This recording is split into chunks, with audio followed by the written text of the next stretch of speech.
The Blood Sea of Istar, grim reminder of the vengeance of the gods. Rolling and churning angrily, these sanguine waters are the grave of many a brave sailor.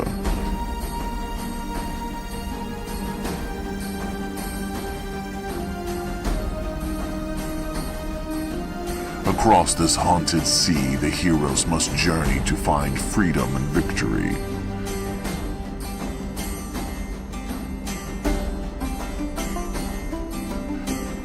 Trapped in the lands deep within the enemy's territory, the heroes must seek the shadows to evade the Dragon High Lord's cruel clutches.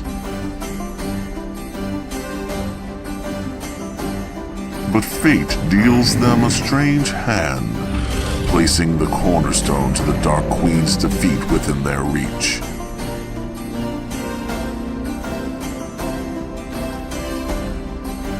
If only they can capture the crucial pawn before the darkness snatches it away.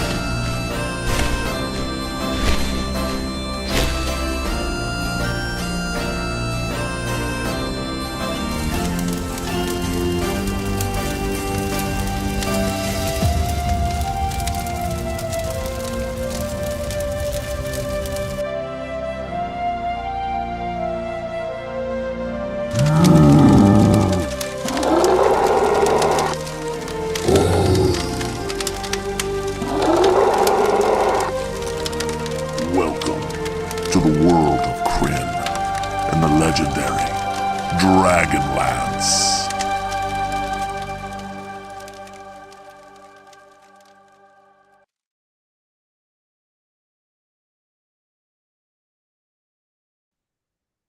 And with that, we are live. Welcome, ladies, gentlemen, and others, to Atomic Peanut Butter Presents DragonLance: Dragons of Faith, Part 20. That is right. This is the 20th episode for this one module. And I did a little work. I went back, crunched some numbers, because this is a stream for nerds. And nerds love math. Is that right? I hate math, but I don't consider myself a nerd. So there's a lot of things to talk to my therapist about, I suppose. So let's go back and look at how many episodes each one of these modules have taken up so far. DL1, Dragons of Despair, 9 episodes. DL2, Dragons of Flame, 7 episodes. DL3, Dragons of Hope, 8 episodes. DL4, Dragons of Desolations, in and out, 5 episodes, nice and tight. Same thing with DL5, Dragons of Mystery, which is not even a module. It is a source book. But we turned it into a module by introducing a lot of our secondary characters, like Jadek. Urgrin came from them, and others that I can't remember right now. Where it all went wrong. Odie? Exactly. That's where we took a terrible turn. Then we went to DL6, Dragons of Ice. Now this we kind of did a few episodes, then cut into it with Dragons of Dreams, because Gary was moving. And then went back to that. 19 episodes for Dragons of Ice. By the way, one of the best art of any D&D module cover ever created. I don't care what anybody says. Chuck, what do you think? DL 6 Dragons of Ice art. Elmore Leonard. Larry Elmore. Well, Elmore Leonard. Elmore Leonard had a really interesting. Yeah, he's not known for his artwork, more for his prose. But is that the ship one? Yeah. Yeah, it's a gorgeous piece of art. It's so good. I've got a copy hanging up right here, signed by Larry Elmore and Elmore Leonard. Elmore Leonard was a little confused when I asked him to sign it, but I just said, "Go with it, buddy," and he did. Dragons of Light, DL7, 10 episodes. DL8, Dragons of War, 19 episodes. DL9, Dragons of Dreams, 12 episodes. DL10, Dragons of Deceit, 13 episodes. We skipped DL11, Dragons of Glory, altogether. And now we are on our 20th episode of DL12, Dragons of Faith. I am Adam. I should have said this before. I am your dungeon master for tonight's festivities, as well as your historian, your Dragonlance historian. Bromenard is streaking. Congratulations for currently on a 7-stream streak. Huzzah. Call security. He's streaking. We are on a 4-stream streak ourselves, right? Is that this year so far? After taking the first week of the year off, pretty good for us. You can watch us, of course, whenever we bother to play on Twitch/Atomic Peanut Butter Group, YouTube/Atomic Peanut Butter Group, Facebook/Wicked Studios 11, because I just haven't changed it. And why not give Will a little bit of a bump for people to go watch his Facebook page? I don't know why that means. Anyway, and then also you can listen to us wherever you listen to podcasts, by searching for Dragonlance Chronicles, of course, until the cease and desist. Let's introduce the rest of the group. Let's introduce the birthday boy, although today's not his birthday, but was that yesterday? Sure, yesterday. I don't remember. I'm senile now, so. Anyway, Michael. Hey, I'm Sorry, I yelled at you, and I think I made you nervous for a second. I'll be playing. What game is this again? Michael Elizabeth Martinell, you please start talking. What game is this again, Sonny? Are we playing? This is Dragonlance. This is what happens. Oh, oof. I don't remember Dragonlance. No. Hey, Michael, I'll be playing Stonemoss, the Astral Druid. Who is a pretty cool guy who gets along well with Draconians. They always high-five each other when they see each other. It's like, yay, Boro, yay! This is turning into like one of those 70s dating shows. I think I'm a pretty cool guy. I love Draconians. Bachelor number 2. If you were... You and I were out on a date and you saw a mud puddle. Oh man, I remember whenever I was sick watching reruns of those shows on TV during the day. Incredible. That's what we're missing today, like shows like that. Anyway, let's move on. Let's one to replace that. Let's talk to Michael's brother Chuck. Hey Chuck. Hello. Good evening. Chuck Thank is you also for on a having me 4-stream streak. Yes, I am honored to be on this 4-stream streak. Appreciate you having me on tonight. Why do you sound like you're hosting Mystery Science PBS? Wait, hold on. Let's just take a moment here. That Michael confused. What is it? Masterpiece Theater. Masterpiece Theater to Mystery Science. Mystery Science Theater. 3000. Mystery Science 3000. Yeah. They have about the same budget. Yeah. One's a lot funnier. One's a lot funnier, yeah. I'm talking about Masterpiece Theater. Decide which is which. So. Yeah. The picture of Dorian Gray always cracks me up. The narcissist. All right. Sorry, Chuck. Go ahead. Yes, thank you for handing it back to me to continue my introduction. My pleasure. I once again am honored to be on this lovely. I clean my glasses so I can see him. You know what? I was gonna say. Now Chuck knows what it's like to DM Michael, but you do the same thing to me too, Chuck. So now if you know what it's like, both of you know what it's like to. Cut us some slack. It's his birthday. Now Sedge is doing it. It's okay. If others need to speak their mind, I am okay with that. Feel free. My time is their time. Chuck's New Year's resolution is to be anti-Chuck. That's what we've learned here over the last 24 hours. But I am playing Burke, the ever kind-hearted dwarf, follower of Reorx, cleric, and an overall nice guy. Voted Mr. January by himself. Yes. Thank you for having me again, Adam, and I would like to hand it back to you. Thank you very much. Yeah, Burke has a 12-month calendar. All 12 months are pictures of him. and he had crowned himself Mr. January. Oh, you didn't get No. the 15-month calendar? You had to pay for the premium Patreon for that, but it was worth it. Yeah, we don't want to know why. Burke reveals his real job at that point. All right, let's move on to Sedge. Hey, Sedge. Hey, that's me. I'm playing Feldspar Keystone, the dwarf, and if I win the prize money tonight, I'm going to put a down payment on a houseboat. There you go. All right. Well played. Promenade says, Mr. January on the Dwarves of Kryn calendar. Yeah.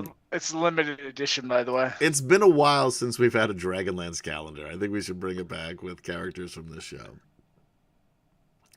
Last but not least, Kemchan. I'm awake. What do you want? Now I am too. Okay.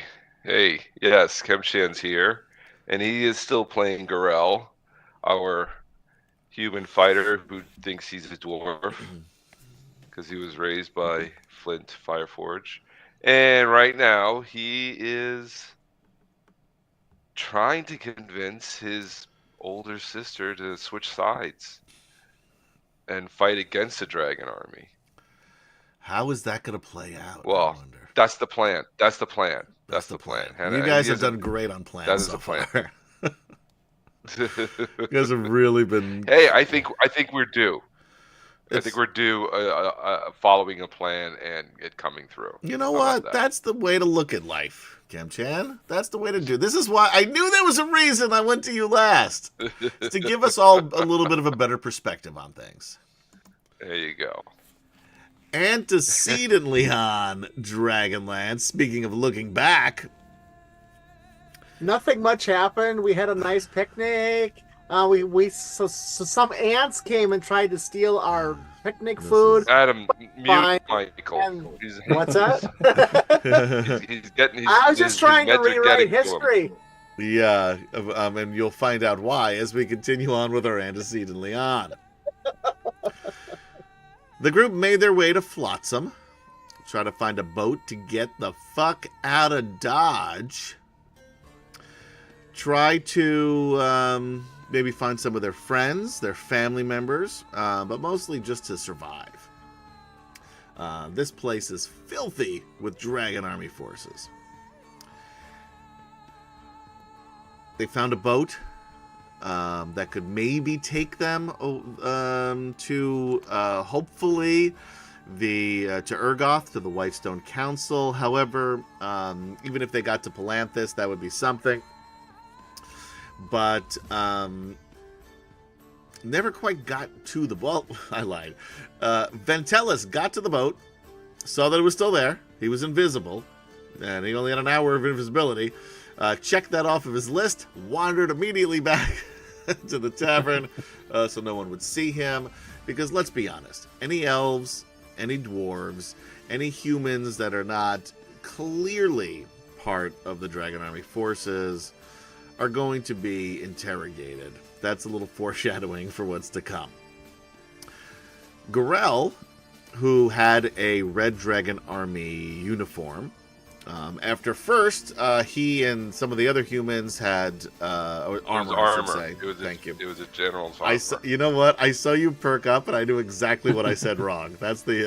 And I'm like, oh, I can read his mind. I said uniform instead of armor. Anyway, he originally had green officer Dragon Army armor, and then the others had uniforms from the Green Dragon Armies that they stole from a villa for what was his name? Commander Falstaff Pendergast. Falstaff. That's it. Falstaff. In the Port Balafor. And they got into a little scuffle with some of High Master Toad, formerly Few Master Toads, the Hobgoblin from episode 1, who is now a High Lord of the Red Dragon Armies. Got into a little scuffle with he and his men, so to say. and dragon.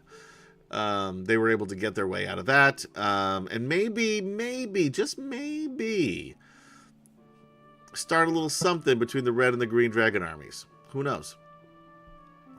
In this town, however, you've got some green, you got some black, mostly not much white, but maybe some here or there.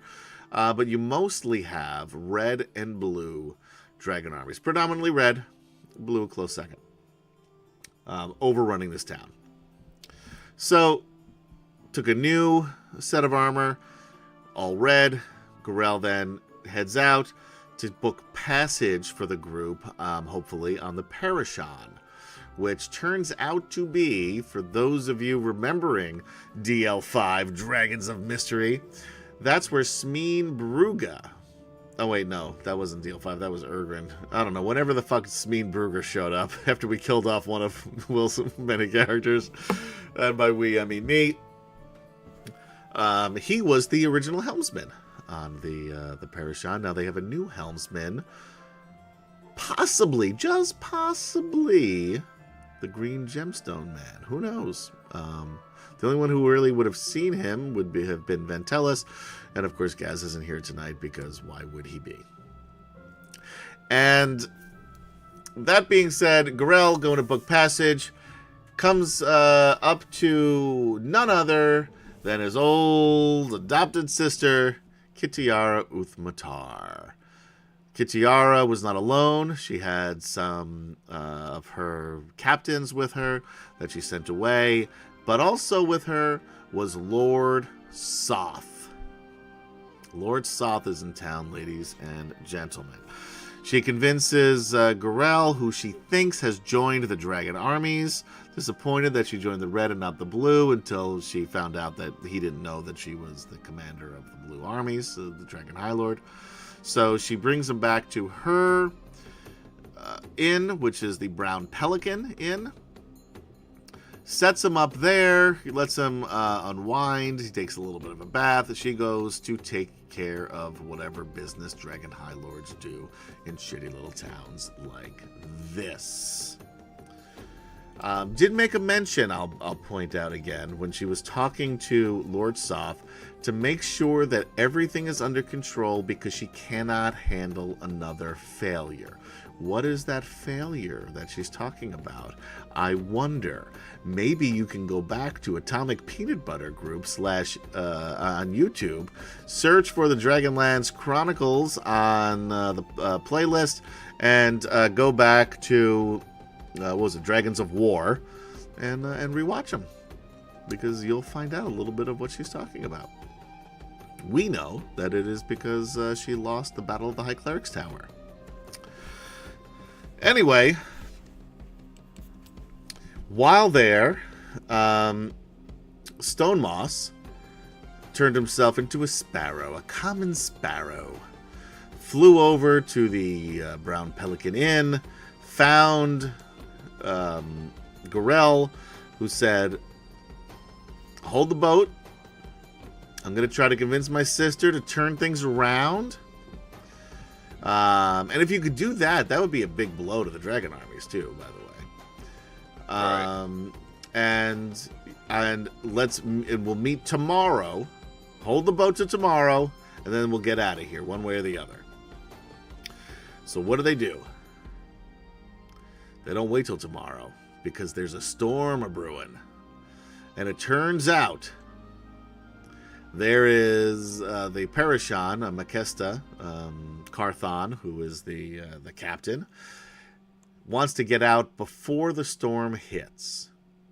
So, Stonemoss, human as they come, decides, well, I'm going to go out there, and after not being able to convince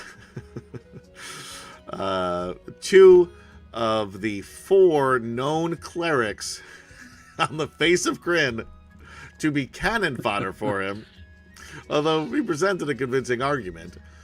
You're there to die for me as I run away. Went on his own. He then, he got maybe, I don't know, 150 feet from the inn, 250 tops. Which is pretty good, right? It's not bad.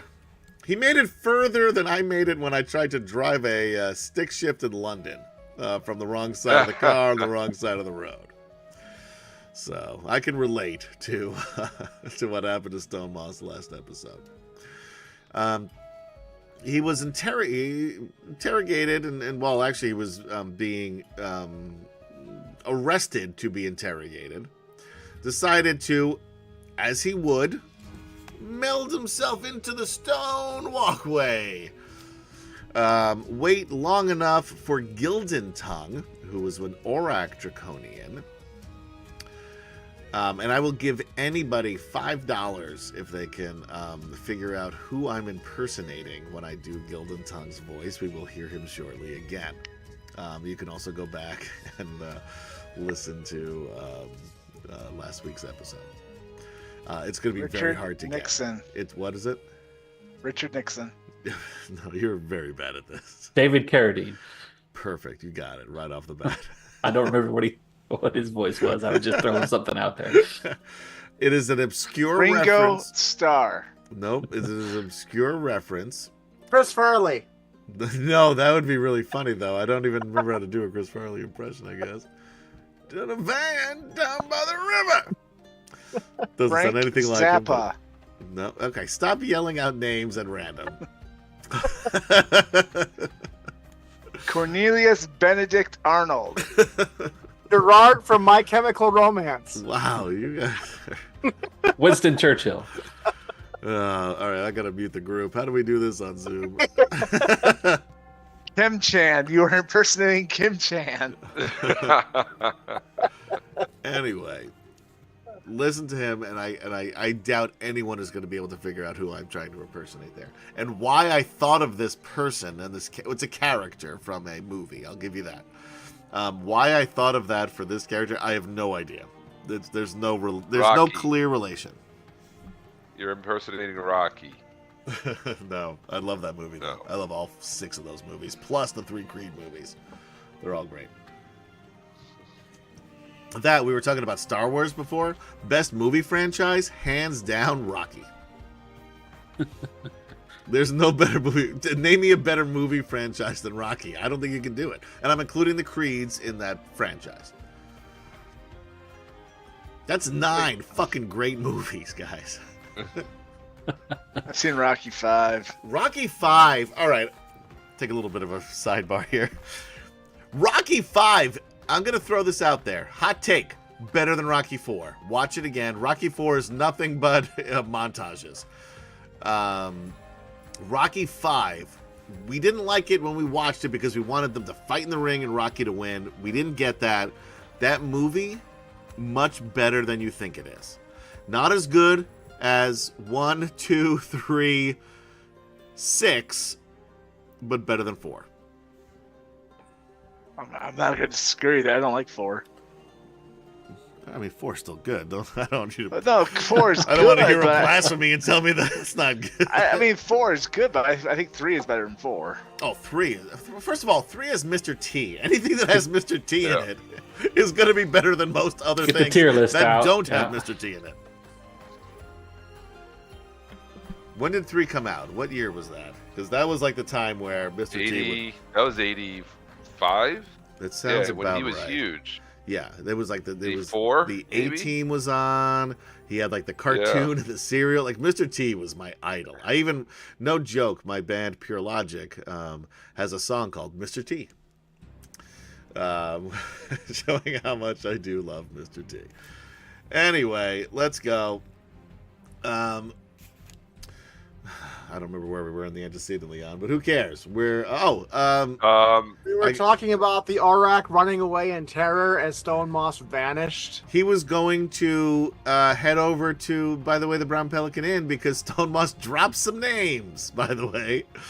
Drop the name, Kintiara. Drop the name, Lord Soth. You know, as you do when you're trying to impress the yokels. Yeah. And apparently this Aurak was like, oh, I already know them. I'm so special. I'm going to go run along and tell them that you're human. And I'll tell you what, Michael's impression of my impression of this character from a movie, which will not be named, is not that far off, by the way. Dwight Yoakam. No, it was not Dwight Yoakam, Bromanard. I don't think anyone's going to get it.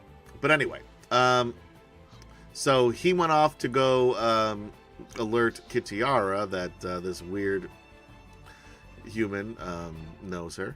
But anyway, so turned into stone, melded to stone, or whatever. What do you call that? Is that melded to stone? Melded to stone. Waited a little bit of time for him to go because Aurak Draconians have given you guys a lot of fits of late. Yes. You've been kicking ass on every other, even like the Civacs, which are no joke. Especially my version of them. I made them pretty hardcore. But Aurax, oof, they've been tough. They've been real tough on you guys. Almost a TPK the last time you saw an Aurak. I'm taking this under this module, taking the under on this to get to part 30. We're going to get to part 30 on this this module just because my antecedently is going to take up the entirety of this episode. Are we on break time yet? Episode 20 is just me talking about what happened last week. This is a clip show. And the Rocky tier list. Yeah. Oh, tier 1, 6, 3, 2, 5, 4. That's right, bottom. Feel free to disagree on your own time. We're going to move back onto this. Chuck, you watch sports movies. Do you agree? We got to keep moving. Put it into chat. What do you think the order of the best Rocky movies are, guys? Anyway, or the best movie franchise of all time. Or the best movie franchise of all time. Put it into chat. Because 007's got Rocky beat. But hey, No, that's a different discussion. Yeah, all right. Another time. That's our movie episode. And it really depends upon the 007 actor now. Now we're starting to split hairs. Not just splitting it. We're already showing the flaws of the 007 franchise. 1, 3, 6, 2, that 4, it can 5. survive Timothy Dalton and thrive again. JB Starnes, you're not far off, but 5 is better than 4. But I can appreciate you thinking about this thoroughly and putting it down into chat. So thank you for that. Anyway, so Stone Moss erupts, as Michael said, erupts out of the stone, does a little forward roll, and starts shooting off. What was the spell you used? So I would call it Starlight down. I forget what the spell's name is, but I called some Starlight down. Yeah, you reskinned every spell that you have, pretty much. The problem is you rolled very poorly on your damage. Horribly. Very 3-1. poorly. Awful. You did knock down, prone, the 2 Civacs next to you. So that was the good news. That allowed you to run away. And you shot off just some random Draconians in the background and ran back to the jetties, the inn where the rest of your group is, run through the crowded inn, up the stairs. And that is where we begin tonight's episode. And now commercial break. After these messages. When your laundry doesn't come clean. Talk to your doctor about that. Wow. What? Ooh, yikes. I hope we change channels. All right, you're running up the stairs. You head to the room that they're all hanging out in. And I don't care at this point. I'm yelling, "Get your shit! We got to get out of here right now!" He seems really riled up. Vantellis immediately turns invisible, and you don't see him again for the rest of the episode.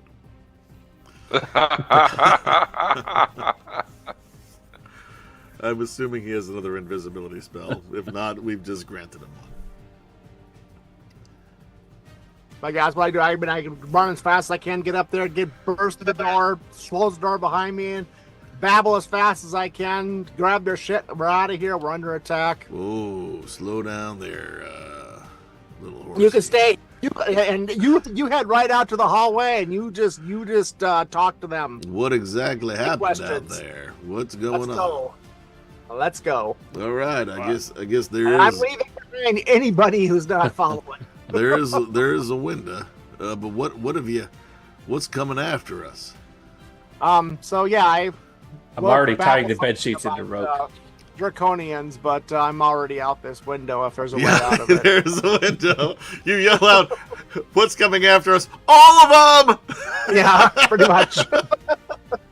Everyone! I'm kind of envisioning like a Scooby-Doo montage where, we're running from room to room and the monsters running from room to room. Sometimes we're chasing the monsters, sometimes the monsters chasing us. All right, let's start with this. For Stone Moss, Feldspar, Burke, Ergrin, and Elliston, what is the plan? So obviously we need to get out the window is what it seems like, but you could do something else. But what is the plan? Set this place on fire. I have a plan. Well, you're already out the On window. fire. I could triple our jump distances, and we can go across the rooftops to the harbor. Ooh, I like do that. Let's do that. Because Yes. it's apparently not concentration as far as Roll20 is concerned. I have one. So I I have can like cast it one- on each of us. One leg out the window, and I'm already leaning forward. I'm like, yes, let's do that. Yeah, he actually leaves and then pops back in. I like the cut of your jib. All right, I've put you on a map here, and we'll bring our faithful viewers over to that same map. This is just an idea because I had about 30 minutes to put this map together tonight because I did not do it over the weekend like I should have. This just gives you an idea of the fact that there's a lot of roads, there's some, small houses and buildings, and there's a lot of Dragon Army forces. I was not entirely sure you realized how bad things were in this town, so I felt like I should give you a visual aid. So, all right, so Sedge or Feldspar, talk to me about what you're doing here. The spell is jump, and it's casting time 1 action. Duration is only 1 minute, but it at least give us a head start. Okay. And it just triples our jump distances, which is based on our strength score. What is everybody's strength score? How does that work in this? I forget exactly how it works, Well, let's but I know look it's it up. based on your strength score. Jump. It's like if it's a running long jump, it's your full strength. If it's otherwise, it's like half, basically. All right. I remember right. One of those that's rules. Not what I wanted. Or if you use the new 2024 rules, it allows you to use 5 feet of movement to jump 30 feet. Wow. We're not using those yet, although I did get those, by the way, for us for a Roll20, but I don't have them built into this. The spell jump, not jumping in general. Yeah, Excuse me. the spell jump. To be Okay. Movement jumping. Let's look at that. Your strength determines how far you can jump. Yep, that far we got. Long jump. When you make a long jump, you cover the number of feet up to your strength score if you move at least 10 feet on foot immediately before the jump. Going to be hard with the window, but I'll even allow that.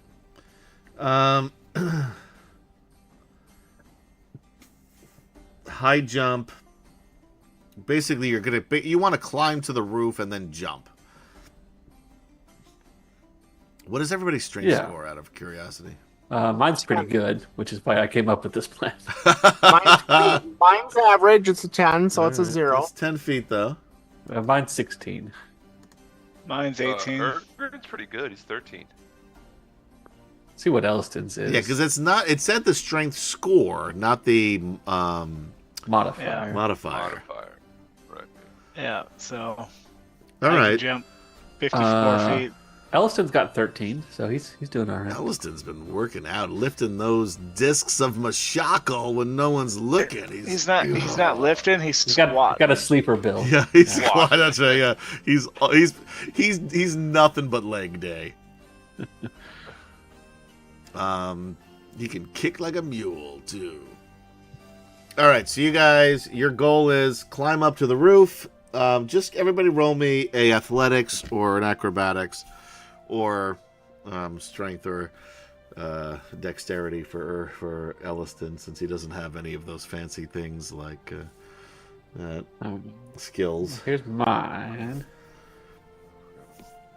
You get advantage. Ooh, Ergrin got 19. No, it just turned out by default. 19. Yeah, everyone makes it pretty easily. Feldspar's got a little bit of trouble, but a 12 is enough to get you there. All right. I didn't roll Elliston yet. And then Elliston, back and up. then do me Ergrin too, if you wouldn't mind, Kim Chan.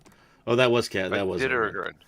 Sorry, here's you're not Elliston. there. Yeah, okay, Corell's not there. He's got he got a 17. Elliston's really been working out. He doesn't even use his arms. That's the amazing thing. So you guys are able to get onto the roof of the jetties and start jumping from building to building like Batman. I was thinking Daredevil, but all right, go. I was go going to for say it, yeah. Daredevil, but I feel like I talk about Daredevil a lot because he's my favorite superhero. That I went with Batman instead. Wait, so how many of us are there? So I mark off the correct number of spells. There's 3 players and 2 NPCs, right? Yep. So yeah, all right, I can do that. Yeah, and you don't know what happened to Vantellis. He's already gone. That's just elf things. He's busy. All Probably right. went into the astral plane, zoomed down through some other realm, and before you know it, he'll be in the he'll into the Feywild. He'll be fine. So we assume. What? Where are you headed?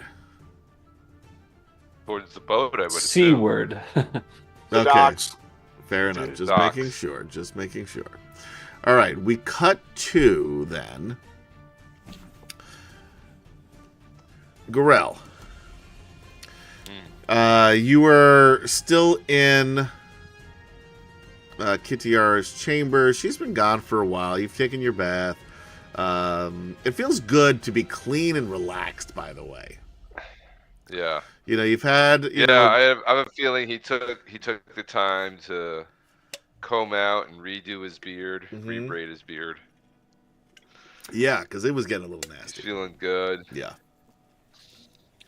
So, He's feeling good.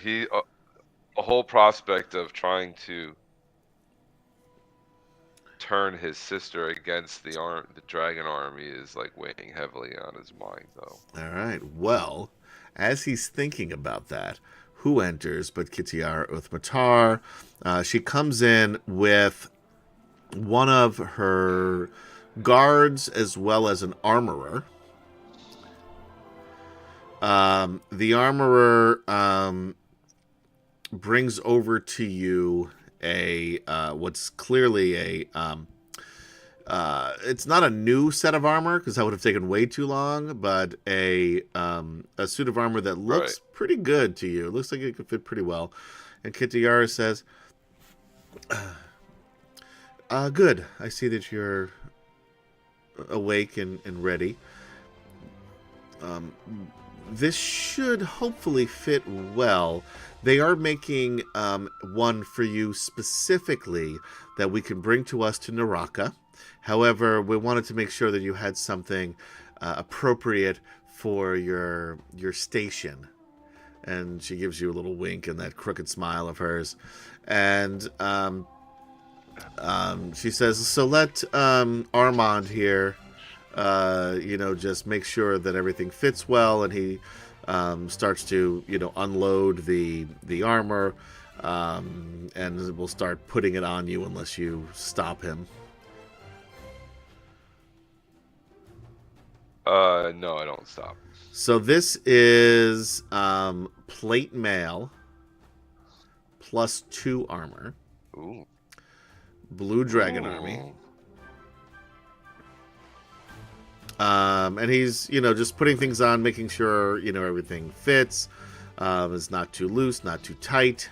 They did a pretty good job finding a size for you. Kitiara obviously helped with that. She turns to the guard as all this is happening, and she says, keep an eye out front. We're going to be leaving soon. And she looks out the window at the weather. She says, I'd rather not get stuck in this shithole any longer than I have to. So please make sure everything is prepared, and tell Sky that we will be leaving before nightfall, if all goes according to plan. And you can see when she mentions the name Sky that this guy like physically shivers. You, I don't think, know who Sky is. No. So the other group does, but you don't. Curlifon certainly does. Anyway, go back to YouTube/Tummy Peanut Butter Group to find out why or how. So he leaves, and she says again to you. She sits down. She pours herself a glass of wine, and she looks at you and smiles again, that crooked grin, and looks out at the window. And she says, "It's good to have you here with me. It's been, well, it's certainly been an adventure, but it's been lonely without friends or family, people that I can really trust. Tell me It must have again." been hard for you. Oh God. Sorry, and she says, "I'm sorry." No, and it was, but you know me, I persevere. Tell me again how you came to join the dragon armies, and what convinced you to leave Flint. Or Well, was like I it was it at Tarsus that the two of you separated? Like I said, I haven't seen Flint since Tarsus. I'm assuming he's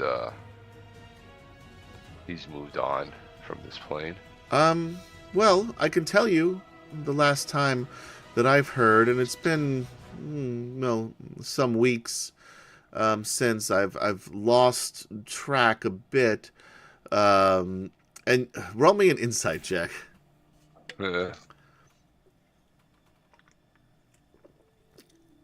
Oh boy, it's got a -1 to insight. Oh.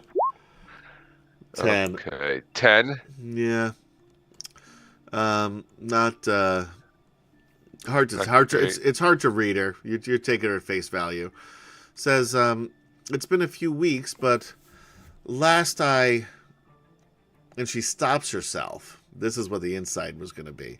Heard he is still alive. And with that, like, Gorell's like, what do you mean he's still alive? Yes. Look, I know the old dwarf would not approve of what I've been doing. But I think if he really understood my plan, just like I think if you really understood my plan, he and you could get behind it. So tell me your plan. What is this plan? To take over the dragon armies from Ariakis and rule Kryn. You, me, Flint, Curly, Zarek. And then she's about to say Zane. And you could see that she kind of, like, the look on her face turns for a second. And gets momentarily upset, almost enraged. And then says, well, maybe not Zane. He has his own way of doing things. When was the last time again that you saw him? Oh, and he's thinking back to not recently, but before, when they originally left the group. I guess that was Zane the was with Icelands? you. No, Zane. You're thinking of Jada, because Zane was with Garel up through the whole thing I'm with thinking of Sylvanesty and saving Right. the Elf King, the Speaker of the Right. Stars, up Right. through recently when he left you guys on the back of a green dragon. Oh yeah, no, but there was a time before that when he had left. That's what I don't want to tell her about that Sure. point. I want to tell her, but did he left before that for a This little no, bit? this is the only again because the other group saw him a couple of times, but as far as you're concerned, he Oh. just left you not that long ago. Okay. It had maybe been. It was right after Sylvanesty, before you guys started heading Okay. north. Okay, so The last town we burned down. because I'm Yeah, exactly. Garel is assuming like she probably knows a lot of this already. You can tell that You she know, so- knows more than she should. Right. So I'm not gonna like make up anything Mm-hmm. about that. The only part she doesn't know is when I joined and all that Right. stuff, and that point. But So, she yeah, knows no, a I'll much. tell her, like- You can assume that she probably thinks it was recently. Yeah. So I'll tell her like, yeah, it wasn't that long ago, but it's definitely been what, maybe a few months, It would probably be a few weeks. weeks. Yeah. Oh, okay. A few weeks. Yeah. Okay. And then yeah. That was the last time I saw him. Interesting. I'll be honest with you, I never did trust him much. Wizards, though. Hard to trust any of them, truth be told. Mhm. And the more of them I meet, the less of them I trust. I've heard of a legendary wizard though that's very trustworthy. There's this one elf from Sylvanesties, I should say. Crazy as a shithouse rat. Okay, so now Garel is like, but knowing now that Flint is alive and maybe others that we care about, wouldn't it be worth it to like try to see them again?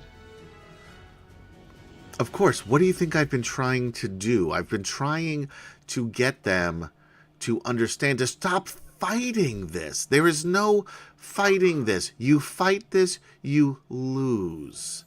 But if we could cut off the head. yes, let it then we die. can take over and we No, can let it rule. die. No, he leans in really close. Like, no, let it die. It won't die just by getting rid of Ariakis. He is not in control. You're missing out on the big picture, little brother. Takesis. She is the one controlling things, running things. And then she looks around and is uncomfortable. Does She's- Garel know who Takesis is? Yeah, Takesis would be the Dark Queen. The basically the three main gods are Paladine, Right. who is the silver dragon and the the god of good. You have Gillian, the god of neutrality, and also the god of like books and wisdom. And then you have Takesis, which is the god of evil, and also known as like the five-headed dragon. So think of Tiamat from Right. Okay. the cartoon, but in this Yeah, world it's Takesis. She is running things, not Ariakis, not the other High Lords, not even me.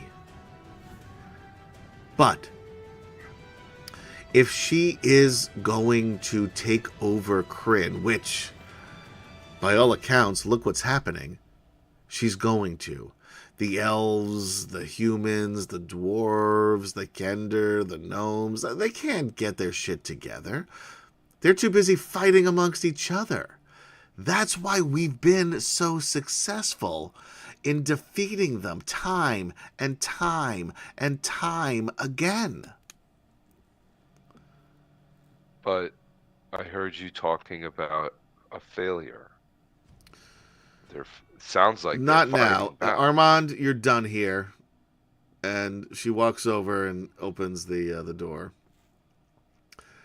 Hands him a bag of steel pieces and sends him on his way.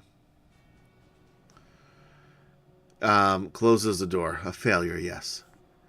I attacked the High Clerus Tower outside of Palanthus, one of the few cities left, certainly on the northern border.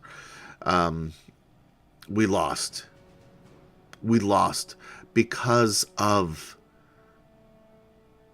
And she stops herself and says, because of... Oh, really? Insight check. All right, roll me an insight check. As she says, because there were those not of the Knights of Solamnia, three, yeah, you have no idea. Not of the Knights of Solamnia, who we thought would be there, but others who had taken control of the tower and its defenses. I vow that I will respond. However, I needed to regroup. And then she stops and she says, Curlithlon was there. Really? Yes. How do you know? Because he was one of the ones who were fighting against me. Really? Yes.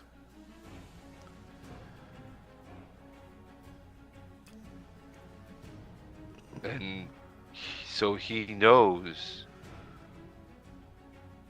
you're the Dragon High Lord. He does now. Huh.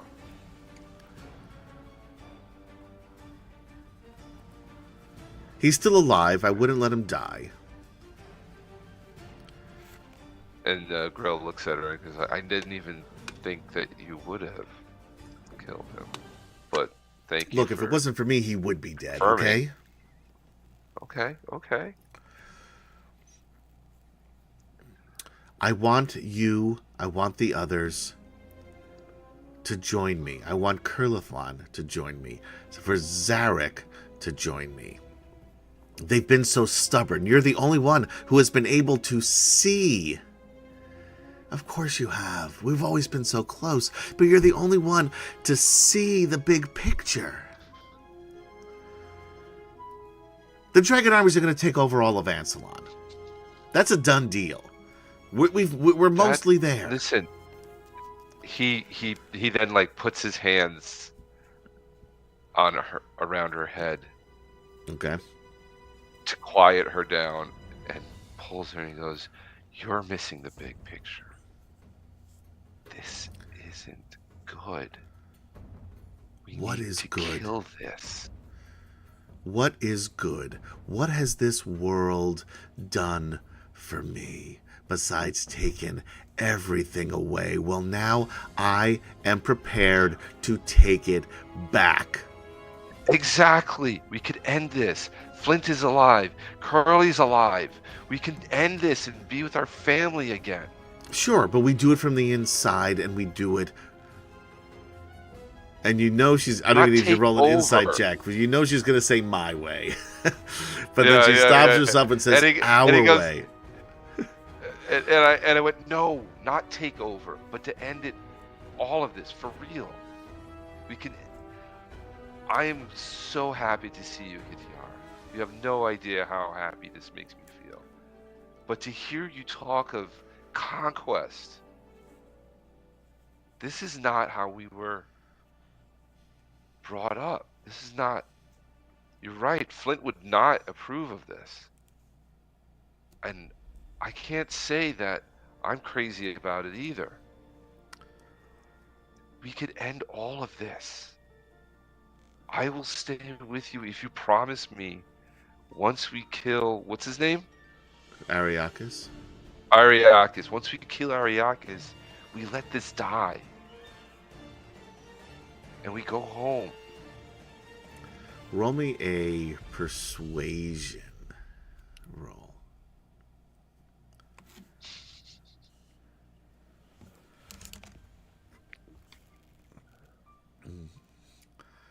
And while you're doing that, Chris Armour says, Garel then asks Kitiara, what floor in the hotel does he go pick up his own death knight? Handing those out, huh? 13. 13? You want to stick with that? I mean, does Garel have any? He's got 3. All right, I'm gonna re-roll it. Okay.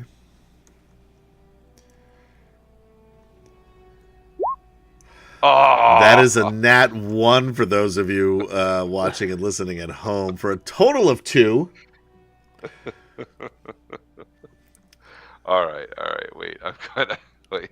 That's I hysterical. have to re-roll that. Yeah, she takes her sword and just runs you through. You're no brother of mine. All right, 14. 14. I'm leaving it there. 14, because that leaves me with 1 inspiration point. I'm going to roll the big Spider-Man die, the 20-sider. Oh boy. And I'm not going to tell you the roll. Okay. But I am going to write it down in my book so I don't forget.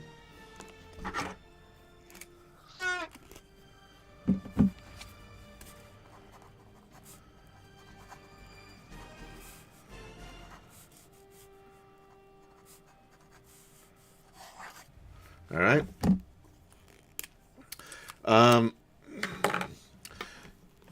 She stops and thinks about this. And then you hear a knock on the door. And before she can even say, come in or don't come in or whatever, the door opens. And an Aurak Draconian is standing in the doorway. He is wearing the black robes of a magic user. As soon as the door opened, Garel stands up because he doesn't want to make it look like he's, talking quietly to her or whatever, plotting or whatever. So he'll stand up and he'll kind of like look at himself in the mirror in the armor.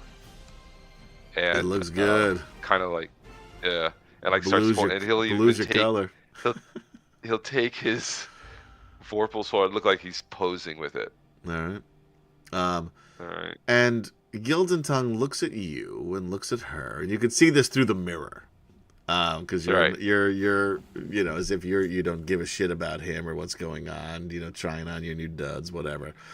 And Chris, Andrew, or Bromenard, I think you guys are moderators. If you can get rid of the bot down below, I'd appreciate it, because I don't remember which.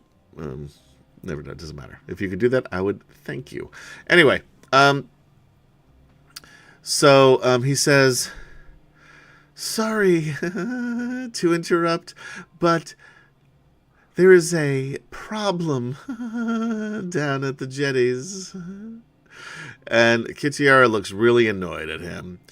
And she says, what does this have to do with me?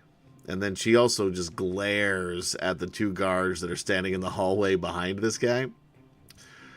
And he says, thank you, Chris Andrew. And she says, well,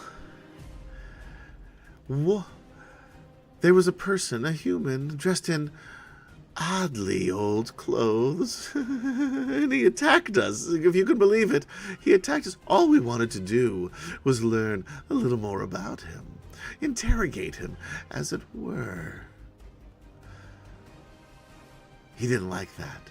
And he mentioned your name and Lord Soph, as if you knew him. And Kitiara immediately turns and glares at you, Garel, and then stops and turns back at him, hoping that Gildan Tongue doesn't notice. Gildan Tongue rolled a 1, so it appears that he did not. But Kitiara is not sure. She doesn't know that. And, thank you, Bromenard, instead. And she says, who is this person?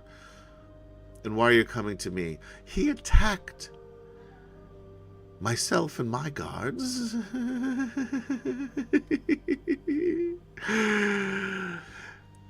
And some others, just randomly in the field. Ran back to his hotel. Came out of the jetties, he did. I fear there are more there. And then he looks at Gorell and says, I recognize you. And Gorell looks at him through the mirror. And he says, you're wearing the wrong colors, although blue does suit you. And Kichiara sort of stands in between the two of you as he had taken a few steps toward you and says, yes, originally he was part of the Red Dragon armies, and now he is one of mine. And Gildan Tongue stops and says, Red? Oh, no. Not red, green. While I was there, when he and his fellows, some dwarves, some humans... Gorell heads out the window. You're on the 4th floor. In armor, with his sword, just jumps right out the window. I love it. And with that, we are going to take a very quick break. And they'll return with an antecedently on. Antecedently on part 2. All right, guys. Thanks for hanging out with us on D&D Fridays, where Atomic Peanut Butter presents DragonLance: Dragons of Faith, part 20, our longest running module to date. Anybody can guess who I'm basing Gildan Tongue's voice on? What character in what movie? I don't think you're going to do it, because it's also not a great impression, truth be told. And it's also very obscure. But anyway, don't go anywhere. We will be right back.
And we are back. Welcome back, ladies, gentlemen, and others, to Atomic Peanut Butter Group presents DragonLance : Dragons of Faith, Part 20.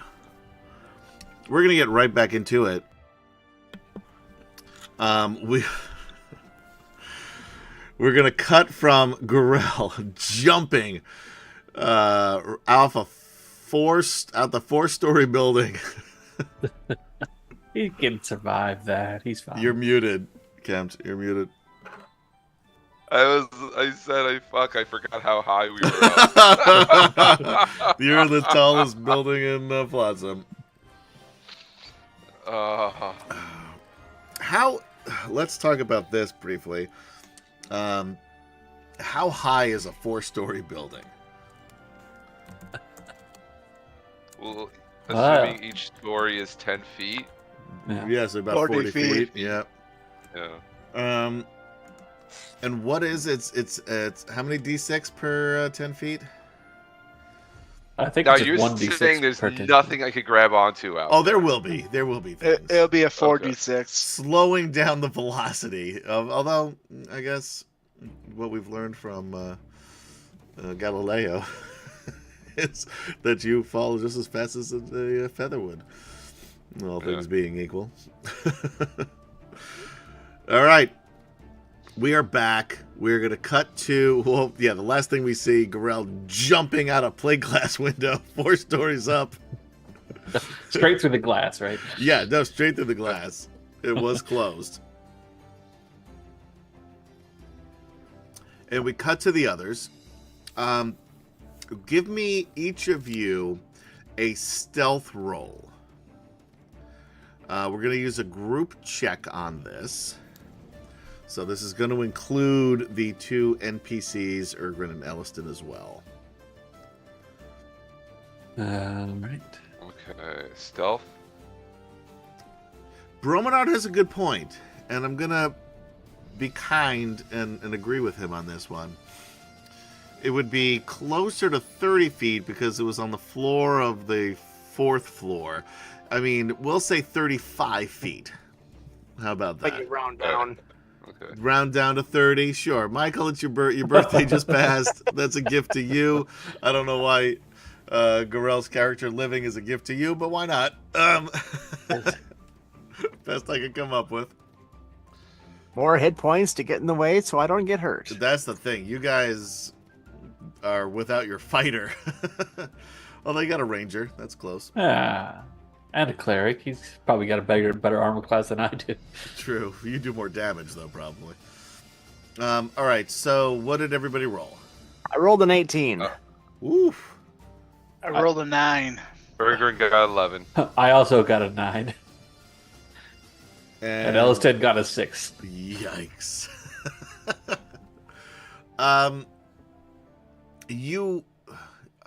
The good news is that you guys are able to leap from building to building. Let me move some things around here. One giant leap for dwarf kind. I was surprised it took this long to get to that. Actually, you guys are a little further north anyway, because you're at number 10. You guys have made it pretty close to the docks. That being said, you are noticed. Leaping from rooftop to rooftop? Who looks up around here? You guys are being very loud, apparently, because you're... It's that sack of money bouncing around. It's jingle, jingle, jingle, jingle, jingle, jingle, jingle, jingle. So there's, and again, you're not necessarily being followed, but by the time you get to the docks, there's definitely people who noticed you. You get to what looks like a small tavern. You're on its roof. Your 10 minutes is up. Yeah, bro, they probably look up a lot with dragons around. Yeah, there are. There are plenty of dragons flying overhead too. All right, good point. Good point. Although in this weather, you notice that there really haven't been any dragons flying around today. There you go. You are on the top of a tavern. There's not an inn attached. It's just a tavern. You are basically within spitting distance of the boat on slot B, which I'm pretty sure is called the Unsinkable, if I remember correctly from last week. Slot A has "This shit's gonna stink" written on the side of it. This shit's gonna stink? Is that what I said? That's what you said. Yeah, It well, usually does. I stand by it. It was sink, but Van Tellis did not notice the T apparently. And C, which is gonna be like, there's not much between you and open space between you and C. I mean, you're looking at probably 50 feet, 60 feet. There's a ship called the Benefer, Promenar says. That's in slot E. You got about 60 to 70 feet of just open space once you drop down from the roof of this tavern to get to slot C, where the Parashon is docked. You do see a lot of movement, and you've got a good vantage point from up here. They are getting ready to go. And now I turn it over to you, the players of the game. Thank you, Kim Chan. I appreciate your support on that, Matt. With that stupid voice.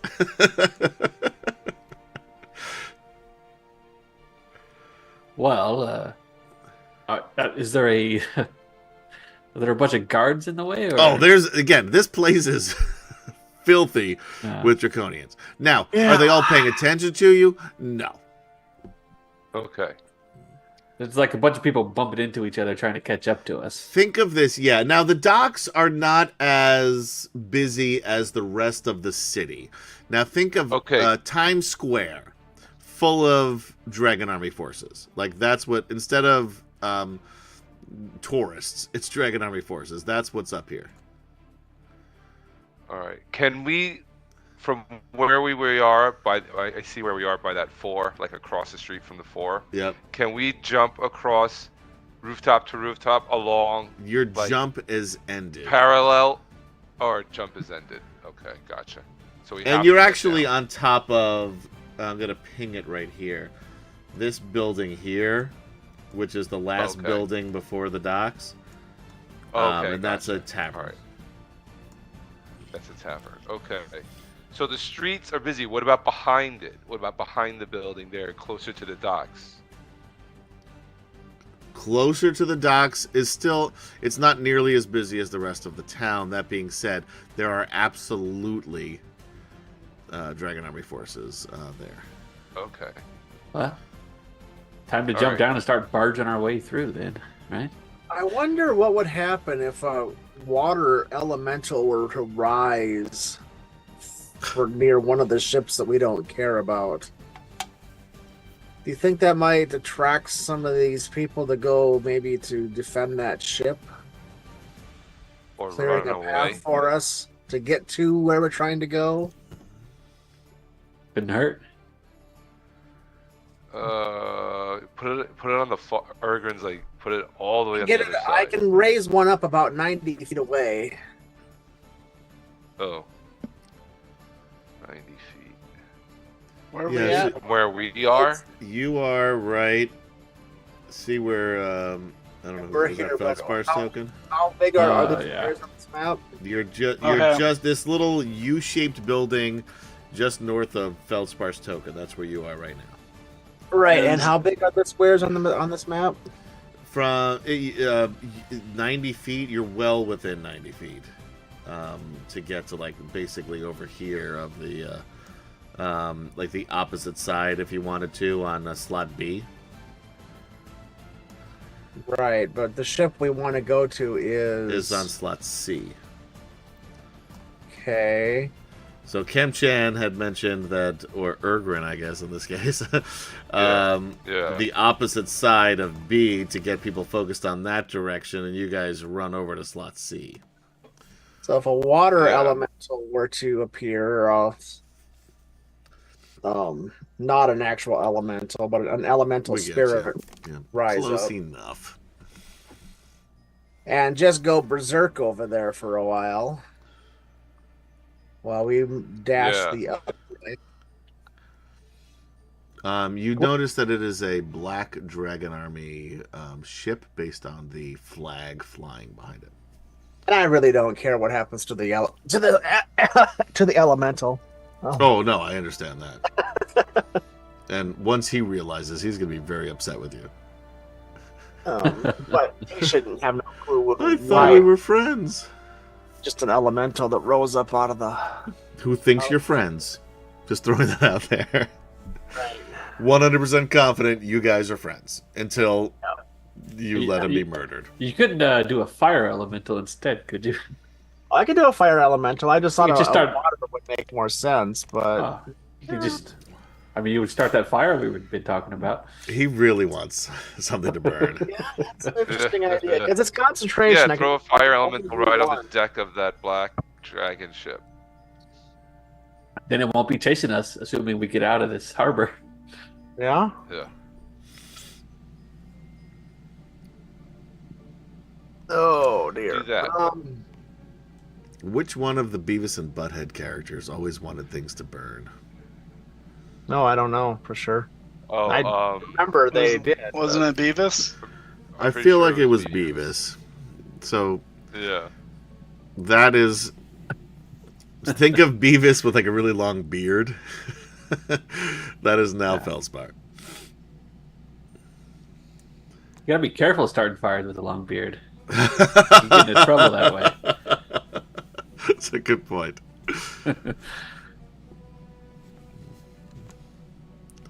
All right. So, what's the plan, Stan? Yeah, I can do one or the other. I tell the others which one do you guys want, and I can pull up either one.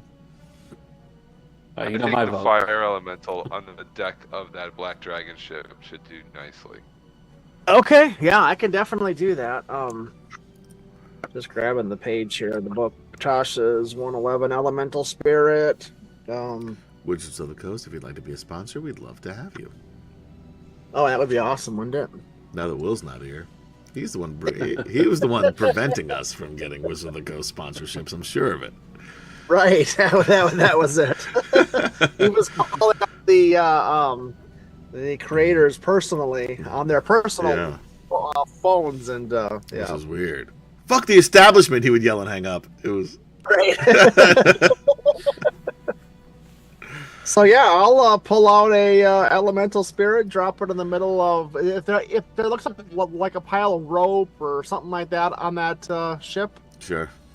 or sails, or Yeah, whatever. I mean, all of those Something things are on that ships. Yeah. Good and flammable. I'm gonna put him right there with The the ship command itself is very flammable. burn. Right, but I mean, but I want him to start. You want some anything tinder? Yeah, I get you. Kindling, yeah.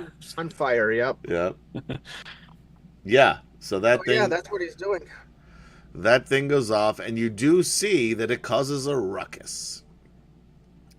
Not only are the people on the ship obviously concerned and trying to figure out what's happening, and then are being attacked by a fire elemental, and are trying to attack back, and also trying to put out the fires on the stern of their ship.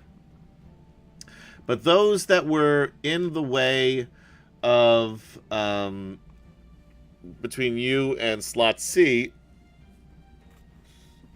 are just now anyone with a black Dragon Army outfit or uniform or well, you look lovely today. I love your black Dragon Army outfit. Black is very fashionable this season. It's slimming.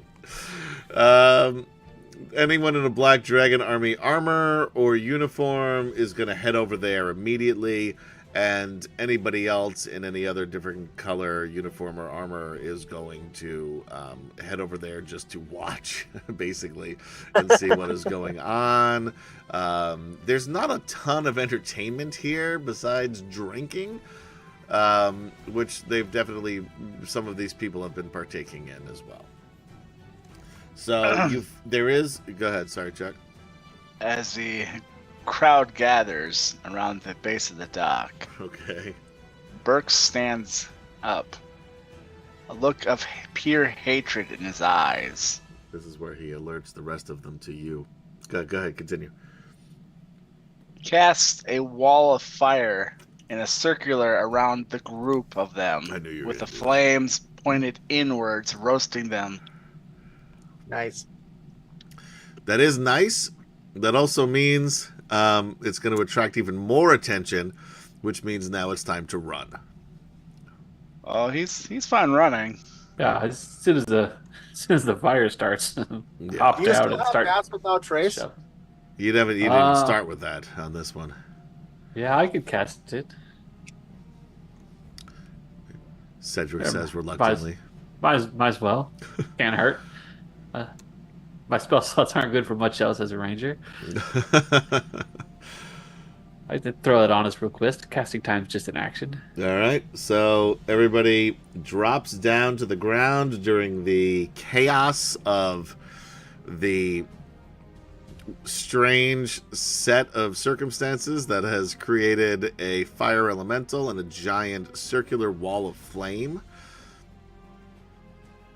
And yeah, everybody roll me a stealth check as you just shag ass over to slot C. Add your 10 to it.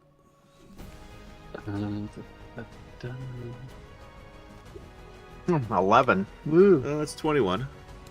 Oh, yeah, it is. You're the one who wanted the Yeah, 21. I got a another 3, 20.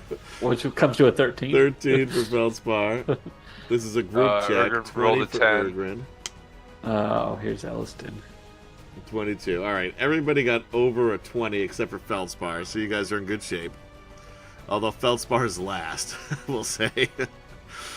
He pulled out some marshmallows and has some sticks. Well, I take my turn casting the spell. Yeah, they don't even wait for you to finish casting before they're out the door, just running as fast as they can.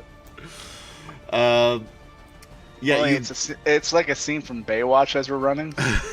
yeah. Oh god. All of your breasts and testicles are bouncing in slow motion. Bouncing. All of a sudden, you notice Burke the dwarf is shirtless. He tosses it off and just waves his long hair. And actually, is Burke bald? No, Burke No, cut that his was hair in Gorell. the morning. That's right. Oh yeah, so he doesn't have his long locks to blow in the breeze. Yeah, so you make it to slot C. There is a gangplank going up to the top of the ship. Just barge right aboard. That's what I figured you were going to do. And a large minotaur stands there, blocking your way, and says, "Where do you think you're going?" To book some passage with you. Is your captain available? We would really love to speak with that individual. "We're leaving. No time for this."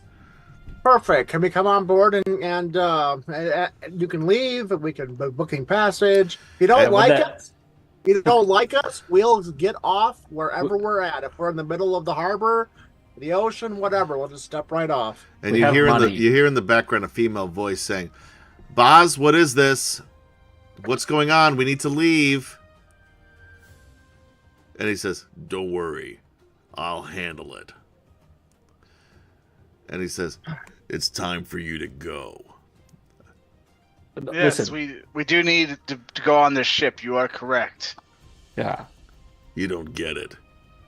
We don't need passengers right now. We need to Oh, we get have- out of here. We do Exactly. too. Show him the money. Hold up the big bag of steel. Give it a little shakes so it jingles. Makesta, you might want to see this, he says. And a tall, like muscular, but like thin muscular, sort of like her muscles are like steel rope, you know. Dark skinned, short haired, black hair, curly, but like, you know, cropped short. Dressed in leather armors, gorgeous. So like Elizabeth Grayson, I don't know who that is. she played Amanda on Highlander. I still have not seen Highlander, Yeah. but based on Kem Chan's reaction, we'll say yes.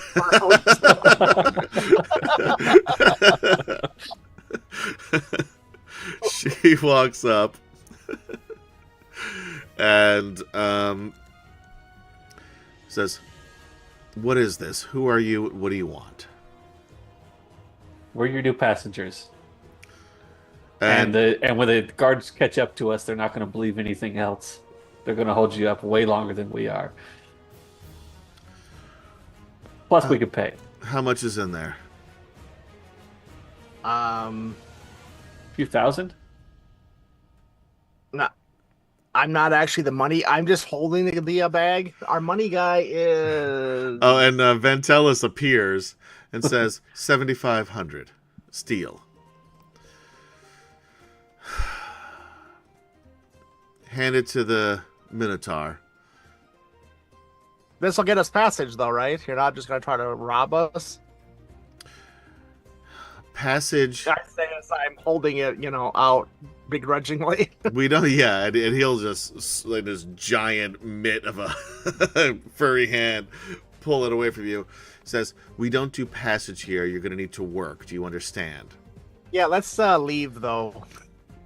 We can negotiate this. Agreed. Do any of you have any experience on a ship? Actually, now that the adrenaline is wearing off, I've remembered I'm afraid of sailing. And he is last on he's at the bottom of the gangplank saying this. Yeah, I'll be fine. I'm not experienced sailing necessarily, although I have spent some time, like in little punt rafts or sailing around on small little craft in the little ponds. Okay, we don't have outside time. the I don't have time to castle. go down memory lane. Yes or no? Sure, yeah. Great. Looks at the dwarves. Probably not. Looks at the two humans. A plainsman. What about you? And Elliston looks and says, "Well, I mean, I did have, some experience sailing in my younger days. Great. Get on board. We are leaving in 5. Now, we did have another companion who was running late. Should be right behind us. She looks back at all of the burning. I mean, if he's not here, we got to go. He's like family. I agree 100%, but I'm just saying if he appears, he's with us. Big guy, can't miss him. He'll be wearing a red dragon uniform.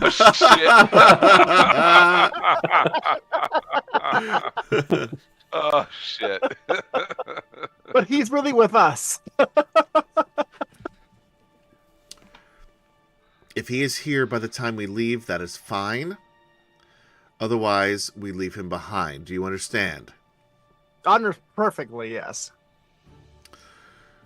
All right. You guys board the boat. We cut to Garel crashing through the window. I'm gonna need you to first roll me a acrobatics or athletics check as you jump out the window.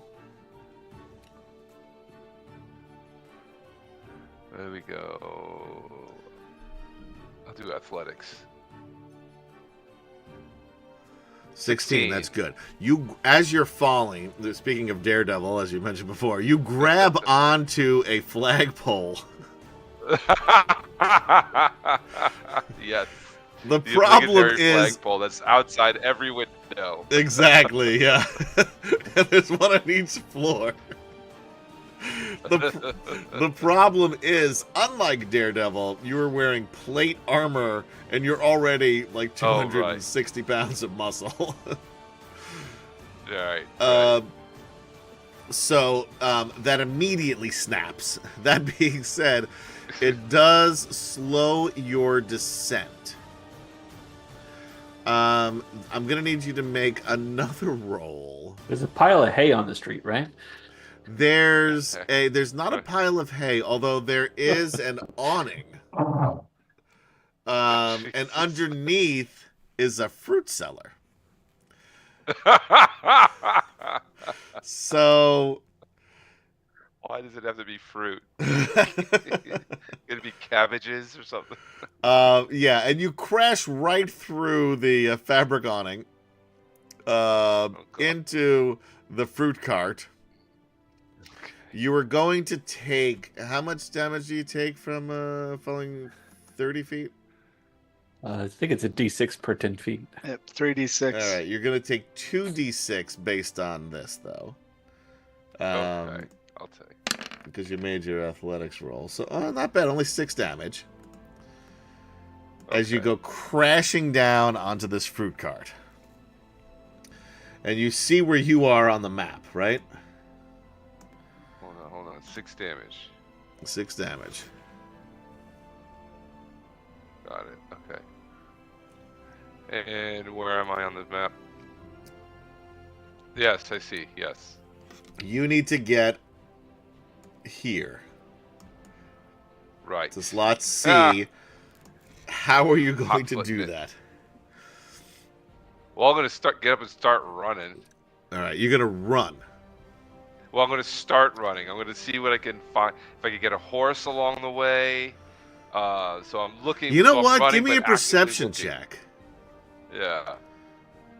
A horse would help, sure. Yeah. Perception. Oh, jeez, -1.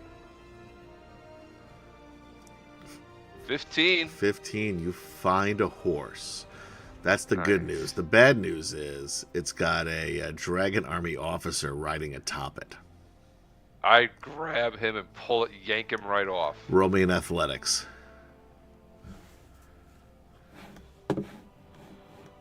21. All right, let me find my Dragon Army officer. Luckily, I had opened this up earlier. I'm expecting more of a battle. I did not expect the jump thing. You know what? I Good always use. wanted to find a use for That's that the spell. best use of that spell I've ever seen, by the way. I don't think I've ever... Actually, I don't know if I've ever seen anyone even use it before. So, nice work on that one. You know what? Inspiration point, Sedge. I'll take it. And you know what, Gorell? Inspiration point for you, too, for just jumping out the window with reckless abandon. I'll take it. Awesome. As soon as the conversation got awkward. Yeah. Not even waiting for them to finish the sentence. Nope. I was like, oh, jig is up. Here we go. Do it. Gotta do something. All right. So, athletics.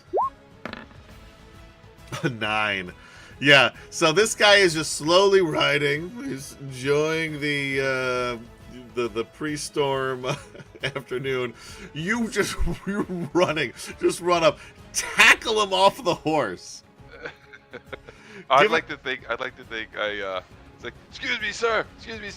Grabs the bridle of the horse, grabs it, and goes, you're wanted inside, and yanks him off. Yeah, just grab him by the cloak. He's like, you're wanted inside, and I just grab him and yank him off the horse. All right, yeah. Then you get on the horse. Then you're riding the Then horse. I get on the horse and I take off. Roll me either stealth or deception. I can't be stealthy. Whatever's better. Go with- No, definitely deception. Okay. Ooh, You want that 9. roll? No. That's I'll a burn 9. that one you just gave me. Shit. Ah, 20. A 20. That's good. Yeah. Nice. So you're moving at a reasonable pace. Not too fast, not too slow. Right. Good gallop. Yeah, the guy is looking around, shrugs his shoulders and wanders inside, assuming that maybe somebody didn't need him. Exactly. And yeah, you make it to slot C. That being said, we're gonna cut to moments before. Makesta Carthan barking orders at her crew and you they're setting sails, they're pulling in ropes. That's what you guys are doing for the most part, as the actual sailors are doing the things they need to. Now, do you mean to put this rope here, or does it go over there? And how tight is the coil again? I know you just showed me, but can we maybe demonstrate this Just again? pull it in. I don't care about the coil. Pull it Oh, in. because We're not the other docking. guy- We're doing the opposite of dock. We're embarking. Just pull in the ropes. Ropes Okay. are pulled in over here. Yeah. all right, yeah, we're great. we want to do this the most efficient way possible. Someone kill that one. She points at you. She says, Barum, be ready. We're leaving here fast. And she's talking to the helmsman. The helmsman, who has been the only one who hasn't spoken anything. Everyone else is yelling orders at each other. He's been very quiet. He's got, almost shoulder length, curly gray hair. Just a plain, white, blousey shirt, pair of, khaki short pants, and, real plain but old, leather shoes. And he looks very nervous. But he is standing at the helm, ready to go as the sails are starting to go up. The lines are being cut. Gorell, you see the boat that you're supposed to be on moving away from the dock. The others of you, each of you roll me your perception to see where you are on the boat, to see if you notice Gorell riding on this horse toward you. Perception 21. 13 It and would 14. seem that Where as would you I'm s- to master this rope thing, I see him riding up. You're on that side. Where would you say I am, Adam? Like right there? Like right around there? You're basically galloping, like just before the dock Okay. as this thing starts to move off. So basically you're Gotcha. even here almost. Yeah, there you go. Here's a red dragon army guy coming in fast on a horse. He's wearing blue Dragon Army armor. Or I'm sorry, blue armor guy coming in real fast on a horse. Shoot some magic at him. Wait, is that? It kind of looks like who's that guy that travels with us sometimes? I cast Flame Strike on him. Oh, God. Wait! I think it might be that guy that because his person. Girl's that like was- waving his arm. Like, Yeah. hey! I forget Trying his to get the name. horse to The move boat faster. is moving, Gorell. What are you doing? I'm getting that horse up to full speed, All right. and I'm gonna try to jump on that boat. You're kicking this thing. The boat is Let's go. Ship is moving. You are going. The boat is probably 10, 15 feet ahead of you, and you are galloping as fast as this horse can go. You're pushing it to its limits to the dock. You're getting toward the edge of the dock. There is the back of the boat is almost at the end of the dock. What are you gonna do? Jump. Jumping that horse. Jumping that horse right onto the back. So you make the horse leap. You think this horse is never gonna make it onto the back of that boat. What are you gonna do? Oh no! Worked for Jump Mario. off. I'm jumping off the horse. and Athletics trying to check. leap it for the We'll jump off the horse. Yoshi style. Yeah, okay. Athletics. 25! 25, baby. I So- toss my rope out into the water too, just in case. But So what happens is the boat is moving now, and it's picking up at a pretty quick speed initially because, again, there are high winds. The storm is coming in. It's moving pretty fast. Gorell is on this horse. He's like a jockey, making this thing go as fast as it can. The horse jumps right at the end of the pier.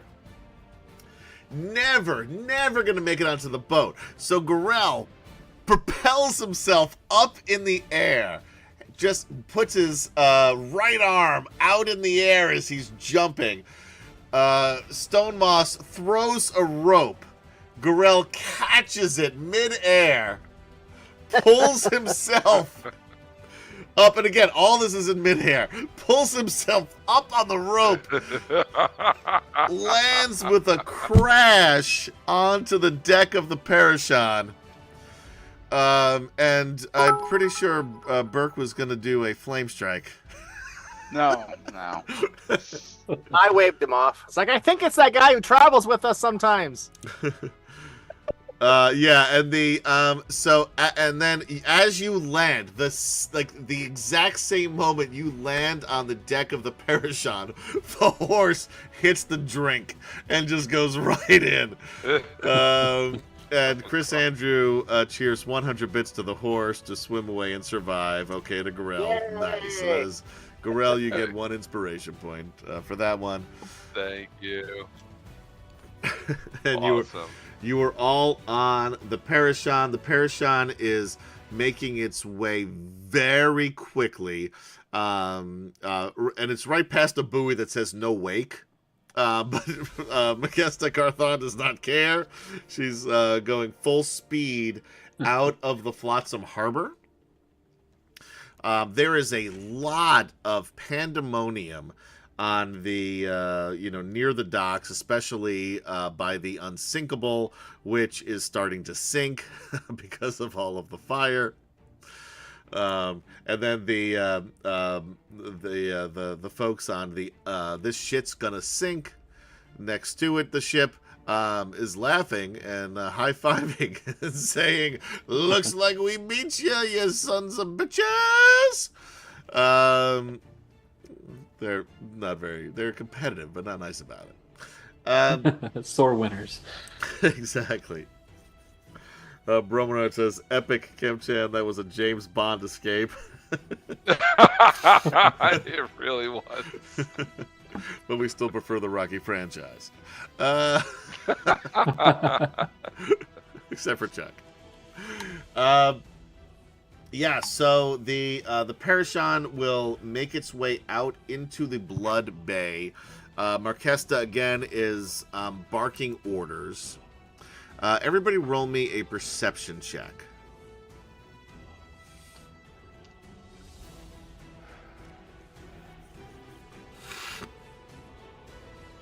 Get over to the right. Wow, a lot of good perception checks, except for Gorell. Oh my Rolled a God. zero. 3. Wow. Girl got a 0. Oh, Gorell's still trying to recover. Gorell is still laying flat on his back, just trying to catch his breath. With his 0 Breathing perception. heavy. Yeah. His eyes are closed. Everybody else was over 20. There you go. Ergrin 18. Chris Andrews says, in an epic twist, part 38 of this module, the horse returns and gets his revenge. New final boss. Yeah. He's riding the back of a sea dragon. All right, Ergrin got the lowest with an 18. So every single one of you notices at the helm, with the winds blowing, the helmsman's shirt sort of like tears open a little bit in Fabio fashion. And he's skinny, but he's not, he's in decent shape, especially for somebody who you figure is in his 50s. he has this bright green glowing gem, like a fist-sized green gem, embedded in the center of his chest. Well, that's something you don't see every day. Looks like we're not the only fugitives aboard. Yeah, Makesta sees this and she says, oh, "Son of a bitch!" And then she looks at on the, laying flat on his back on the back deck, which is not far from where the helm is anyway. And she turns around and she sees Gorell, and she's like, "Son of a bitch!" She's like, "There are 2 fucking people wanted in this town. Both of them are on my ship right now. Like, what is happening here?" That's why we're leaving. And she says, "This is... Look, we're on our way to Palanthas. If we get there, you owe us more than the 7,500 steel you've given us. You've put all of our lives in danger." What if we get off sooner? "Where?" I don't know. We'll find a place. Right here's fine. And you jump off. There's a horse down there somewhere. Just continue taking us to where we need to go, and we'll figure it out. I don't even know where you're going. I'm taking you where I need to go. Well, exactly. It's probably the same place. I Palanthas don't think we sounds need to go nice. to Palanthas. It's like the Yeah. other side of the world. Yeah, well, you find me another safe harbor, I'd love to hear it. We've heard of the Barden. First of all, yes. Second of all, that's not a harbor. That's a mountain. That's quitters talk. And it's in the other direction. Look, I get you're a dwarf, but you don't know anything about the sea. But, yeah, we're not going to Thorbarden.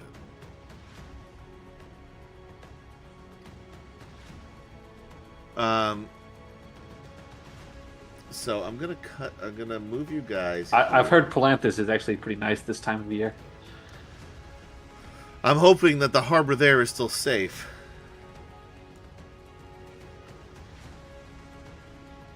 Alright, I'm gonna move you back to this shitty map of Kryn here. Then we'll zoom in. I will move those watching over here as well. Why can't I? Alright, so you guys just left here. It is a you're in the Blood Bay, heading effectively really just straight north right now. If you notice, Palanthas is way over here. So not only do you have to go north for a long time, you're also going to need to then go west and then south to get into Palanthas, to get around there. Yes. That's anyway what Makesta, the captain, is saying. So it is. We're gonna, because it's 11:29. We're gonna skip through the first day because you guys created so much chaos and actually burnt down the unsinkable. You bought yourself some time because there was going to be a bit of a sea battle. But so nice work on that one. That was actually a very, very clever escape for all of you. By the way, at this point, Vantellis appears drinking a glass of elven wine on the top deck. He's sitting on a lounge chair overlooking the sea. The weather gets worse and worse. The waves go higher and higher. Everybody's going to need to give me a Constitution saving throw. The dwarves with disadvantage.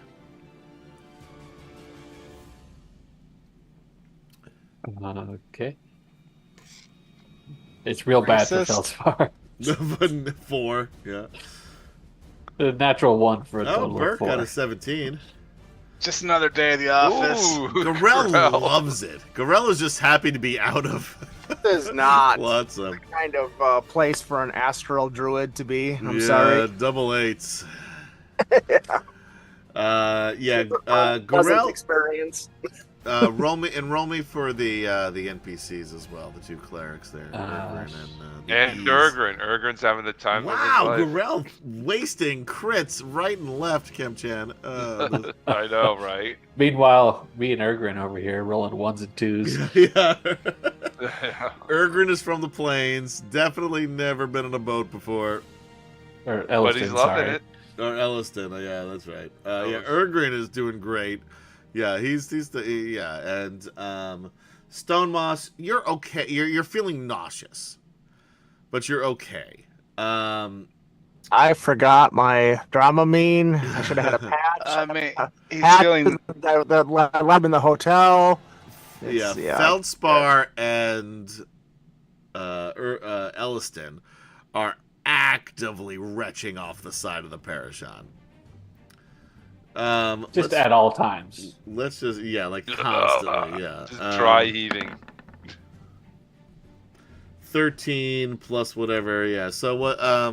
The Vantellis is doing okay as well. I just figured I'd roll for him as well. But anyway, you guys are heading toward the Blood Sea of Istar. So far, you are not being chased by any boats, but again, the weather is getting worse. What do you guys want to do here on as we get closer to night, descending upon Kryn, as you guys are on the sea? So this is the second night. So we've had a long This is the rest. first night still. Oh, the first night still. So we have not had a long rest or Not yet. anything. Not yet. We'll get there. I'm just gonna spend some time studying the stars, trying to figure stuff out. And let me get out a dice and see if we're in weal or woe. All right. Where are we exactly going? Oh, I got a 10. She said Palanthus is where she's headed. No, I meant the group here. Okay. Group huddle. Where are we going? She like kicks a stone as she walks away from the huddle. We are in the time of wheel, so that's good omen for us. Well, that's nice, at least. That means that we can fudge some dice rolls if we need to. That's the spirit.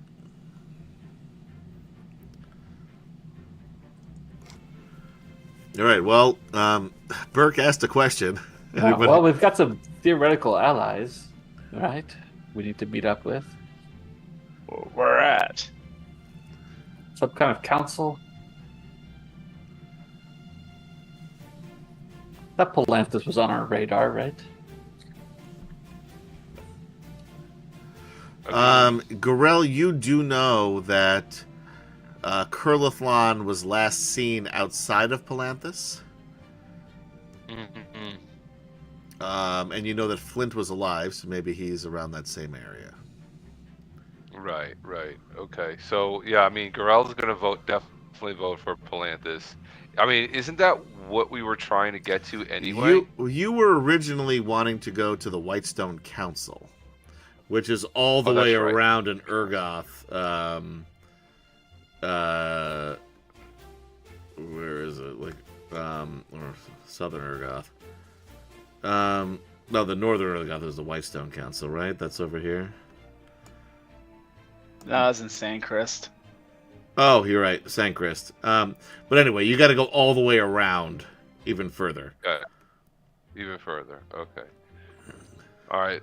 But Palanthus is what, halfway there? About, yeah. Yeah. So I mean, that's good enough. I mean, we don't want to. I mean, here's the thing. This captain wants extra money because now that they know they're hauling wanted fugitive. We don't know the guy in the green with the green gem in his chest. We don't know him, right? We know he's wanted. We know he's wanted, but that's We it. know We don't why he's him. wanted. So if she wants money from him, that's fine. Whatever. That's on them. But you want extra money from us too? We better not make any demands of this captain to unless it's Not to until drop we're us close off. enough to shore to scuttle the ship. Yeah, exactly. Unless we get What? off road. Why are we scheduling the ship?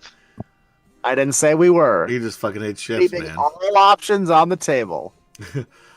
Starting with scuttling the ship. We just chose nuclear. I'll settle for safe harbor, and we could regroup in Volantis. Maybe find another boat.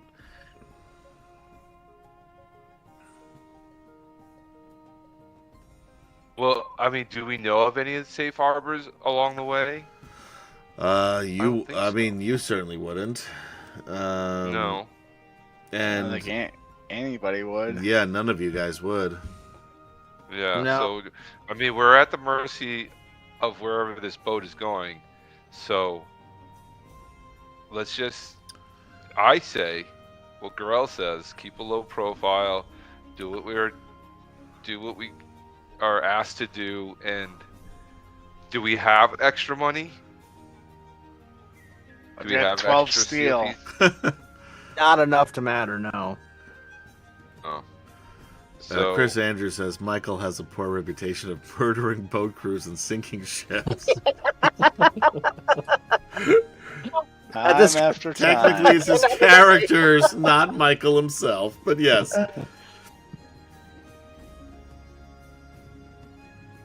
then we're yeah. Just gonna hope have you to don't come across what's his name, Michael? Oh my. Your wizard. All I can think of is Cyprian, and that's a long time That ago. was wow. That's a real That's a callback. long time ago. That's Sarah- Greyhawk Adventures. Aaron Yeah, Fox song, yeah. Fox song. That's it, Fox That's it. song. Yeah. So Cyprian, Saren, Fox song. But yeah, that was a. Check out Greyhawk Adventures by going to YouTube/Atomic Peanut Butter Group. As far as I know, Cyprian is still doing good there, studying up to become a lich himself. Yeah. So maybe. Yeah, that was a fun one. That was you, me, Cody, Wes, and I will run a Greyhawk Adventure. Wasn't Jarvis in that or not? Jairus, was he in that? Jarvis, He was Jarvis. in there. Yeah. I think he Jarvis, was. yeah, Jarvis is from Jarvis. the Avengers. Yeah, you were really good once upon a time. We had Jarvis. That was our peak, yeah, when we were the Yeah. Avengers. Yeah.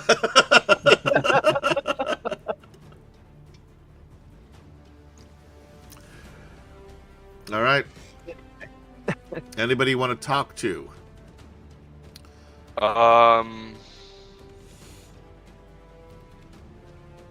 I think Garel will try to be friendly with the Minotaur.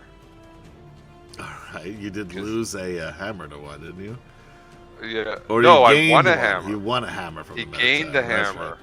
That's hammer from a Minotaur. right. All right. So what are you gonna do? I think at some there's got to be some downtime at some point. Sure, Right. this is it. So let's. This is it.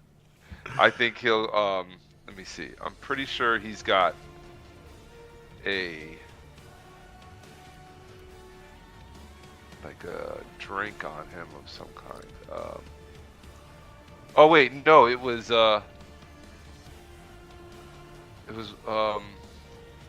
Burke who had the dwarven spirit on him. So and Burke's what?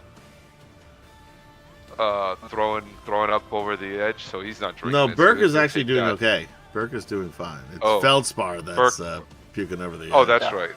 And So now, is the- in so is the Huddle Feldspar's Boys. defense, he did say he doesn't like to sail. Yes, consistent. All right, so girl's gonna. Well, Feldspar after- actually I'm is sure done he's- puking, and he's just sitting, holding on to like a coil of rope. He is I got a bucket. I'm deathly just clinging to a pale, bucket. and he's shaking. I'm sure he's gonna want to have a one-on-one with Burke as well. All right, well, let's Being do his it. only family. We got Just asking, like, you got 29 minutes before I come to our epic conclusion. So whatever you want to say. Let's do it. okay. Just to check in and see how he's doing. Well, let's role Come play. over, This sit is a down. role playing game. Don't talk to me about it. Yeah, Talk to okay. Chuck. Adam, can you tell him I'm not feeling the best right now? He says he's not feeling the best. He's not talking to you either. Well, Kemchen says that if you were a little nicer earlier, he would be talking to you, but unfortunately... Hey, tell Kemchan I saw him sitting next to Misty at All lunch. right,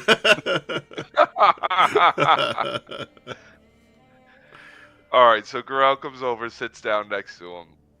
I'm assuming Burke is sitting somewhere, not enjoying the boat. Oh, he's And, sitting most times. Just staring off over the waves. Actually, just no smile, And, no expression on his face. Nope. He'll put his arm around you and be like, "We're gonna find them." Which one was it that we think is alive? The son or the daughter? What a bedside manner. No, I'm asking Adam. We're Adam, gonna which find one him. was Wait, it? what one do we think might be alive? Wait, which one was it? The daughter. The daughter. Daughter. What was her name Yeah, again? so girls gonna we're gonna Pippa. find her. Pippa. We're gonna find her. Pippa. We're gonna find her. Don't you worry about it. You need to keep it together for her. You've been Kill them all. I know, yes, you've been on this whole burn them all phase, and I get it. But you need to keep it together for her. Chris Andrews says this is why you need Jimmy Exposition to be the go-between. By the way, if you asked Jimmy Exposition, he could have told you that Pippa was actually in Flotsam. Oops. Oh, shit. Anyway, you guys don't know that. Carry on. What do you know about this Black Rose? Black Rose. Roll. I don't think. What would you know? You know what? You did know two people who had Solamnic Knights as fathers. Right. So right. roll me just a history. He's got a -1 to history. That's okay. fair because I mean, how much did you really pay attention? Thank you, Fabled42, for rating with a party of 4. Huzzah! Huzzah! 14 on the history. Yeah. You know that you don't know anything about a black rose, but it does sound like one of the symbols of the Knights of Solamnia, which would be a rose. But the black rose seems odd. Oh. Yeah. Oh yeah, you never. Fuck. I completely also forgot. You also saw a Death Knight. Thank you. By the way, no joke. Lord Forth just subscribed. Thank you for subscribing. Huzzah. You did just meet Lord Forth, who had a black rose. Lord Forth is not in the game? Oh, Lord Soth. Sorry. Did I say Lord Forth? Probably also a Death Yes, you Knight named Lord Forth. We just haven't met him Oh, yet. you know what? I got excited and I saw Lord Forth and then thought Lord Soth. But Chris Andrew gifted a tier 1 sub to Lord Forth. Huzzah. Huzzah! Yay! Anyway, you did just meet Lord Soth, who had a black rose emblazoned on his really old, pre-cataclysmic Knights of Solamnia armor. So I would probably Okay. recognize that. Had I You seen didn't it. see it, but yeah, you would have. Oh, no, I did Yeah. see it when I was that's true. Oh yeah, you would have. You're right, because you saw it through the squirrel. the rat, but yeah. Whatever. What's the difference? A Really? rat is just a squirrel without a fluffy tail. Oh yeah, I would have But seen. yeah, I'll say yeah. The Lord Soth had a black rose on his armor, but the armor looked very old. And I've known other knights with roses, but they were white and they were red. Those were human fighter. They were good. They were good guys. They were good guys. The black rose, I don't know. Yeah, It you would. looks very old. Other than Lord Soth, you wouldn't have known anything about it. The one with the black Yeah. rose has Pippa.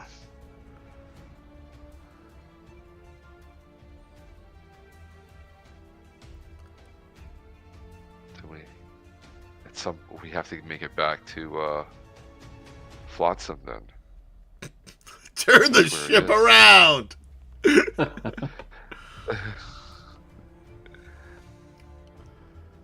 There's a horse at the bottom of that bay yet. I have a feeling we'll beat that guy again. Yeah, this isn't our Yeah. Yeah, he's with the Dragon High Lord, so we'll definitely run into him again. Which Dragon High Lord? The blue one. What's his and name? Garel kind of puts his head in his hands and goes, I still can't get over it. And he'll turn to Berkeley. Kitiara is the Dragon High Lord. The Blue Dragon High Lord. She thinks she can kill the leader. Well, knowing Kitiara, she probably does. She's lost. She wants to take over Burke. She wants to take over the dragon army. She doesn't think there's a way to stop them. So she wants to take over. There's always a way to stop them. That's what I was trying to convince her. I was trying to tell her, like, we could end it. We could kill the leader and end it. Let it die. But I don't know if I got through to her. The only reason I left is because somebody recognized me and was giving me away, and I had to run. I guess it's a Who good was thing that? too. Oh, some guy that giggles a lot.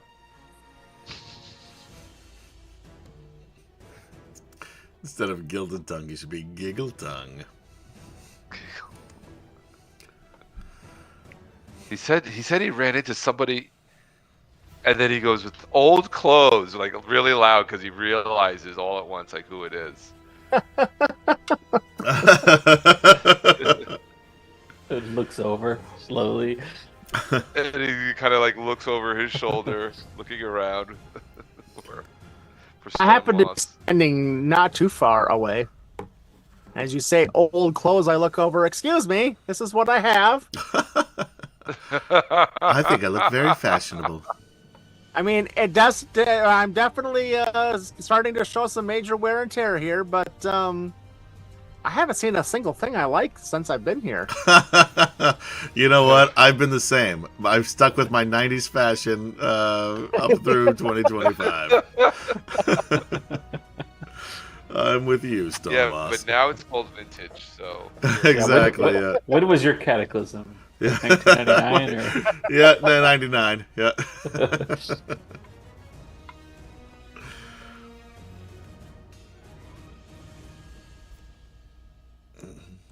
At this point, Makesta okay. walks over to you guys, the three of you,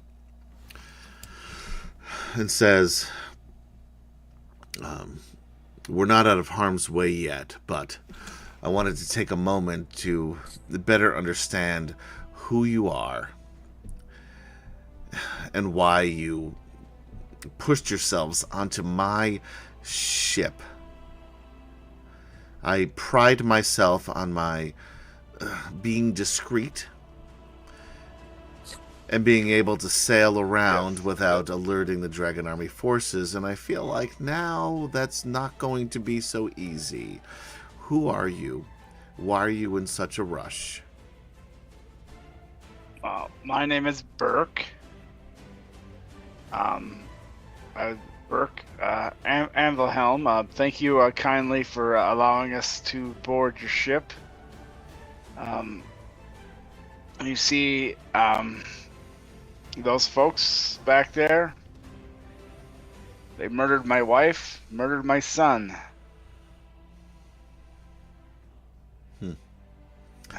I'm sorry to hear that.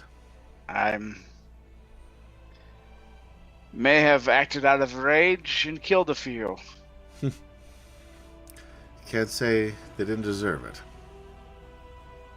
True, but those on the shore, those that I didn't kill, labeled me other things, and I am still pursuing my daughter, who's alive, and I had to escape rather than die, and I'm her last hope.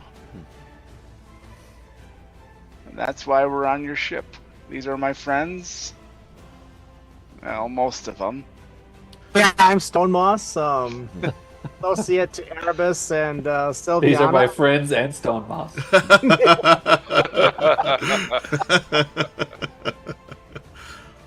And I do thank you for taking some kindness and some compassion to our moment, our plight. Well, I'm certainly no friends of the Dragon Armies. However, and she looks right at Gorel, what about this one? The big one? He's my cousin. Wait, what? He's human. You're, well, a dwarf. My uncle adopted him. And he's a member of the Dragon Army forces. No, and then he'll stand up. He's like, no, I just took the armor. I stole the armor. That's all. Okay. Okay. Your picture, and she looks at Gorel again, is all over. Not just Flotsam, but all over Ansalon.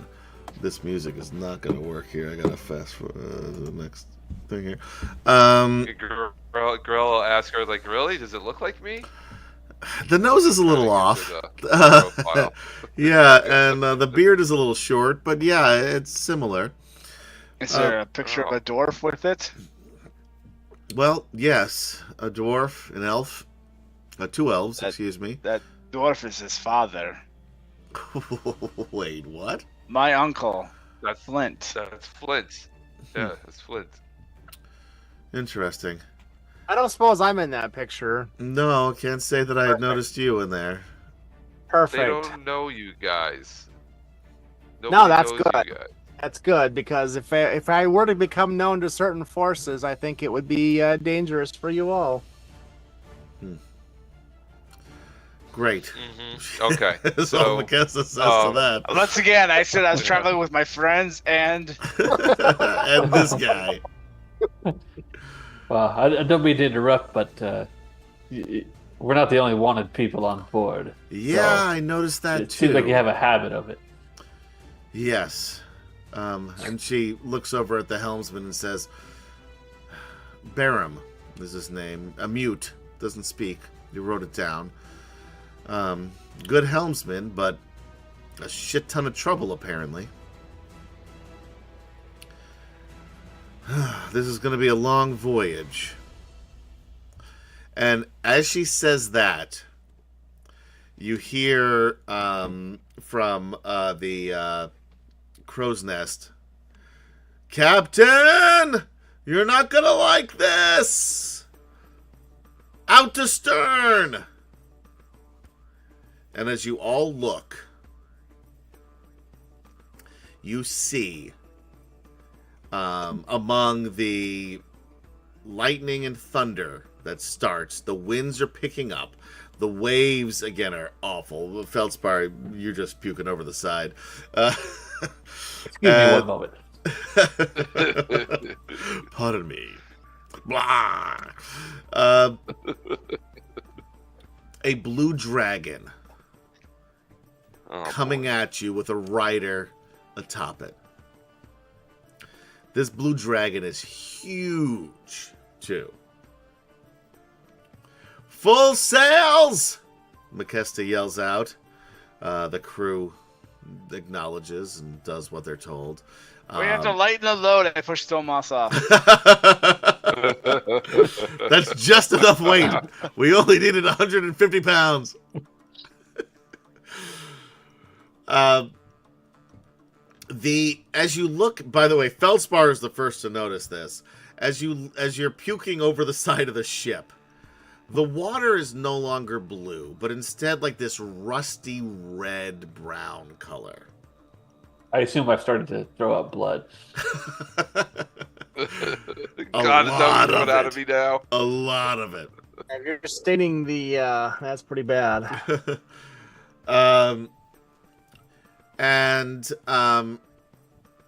She looks at Barum, and she says, "Full speed ahead." And he looks at her with this crazed look in his eye, but he nods. And the dragon rider is getting closer and closer and closer. The waves are getting bigger and bigger. The ship is just going up. It's almost like almost at a 90-degree angle before smashing back down onto the Blood Sea of Istar. And the Blood Sea has earned its name with this dark, rusty red color that it is. Everybody roll me your perception check.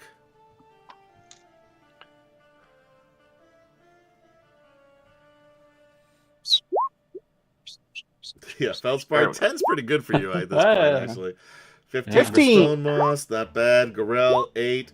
You're too busy looking at your sister flying toward you. Burke, 19. That's good enough. We don't need to do the NPCs. Those of you with a 15 or above notice that the ship is heading right toward a whirlpool. Oh, jeez. We'll yell that out. That doesn't look like the right. That doesn't look right. That doesn't look right. And Makesta just looks and she says, oh, shit. She says, Barum, no! Barum, no! And the boat is just going up and down. Everybody roll me a dexterity saving throw. Bad Barum. Bad Barum. Oh, shit. 1. Almost right off the boat. I don't think that's going to be a nice outcome. 13 seems better. That is better. What's a 12 do for me? None of them have helped you stay up on foot.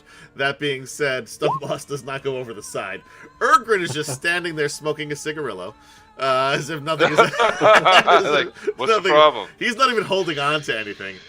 The rest of you... He's just there with his staff. Standing perfectly still, but sliding back and forth across the deck. The rest of you each slip and fall. You're able to hold on to something, but you are basically prone. The dragon rider is coming closer and closer.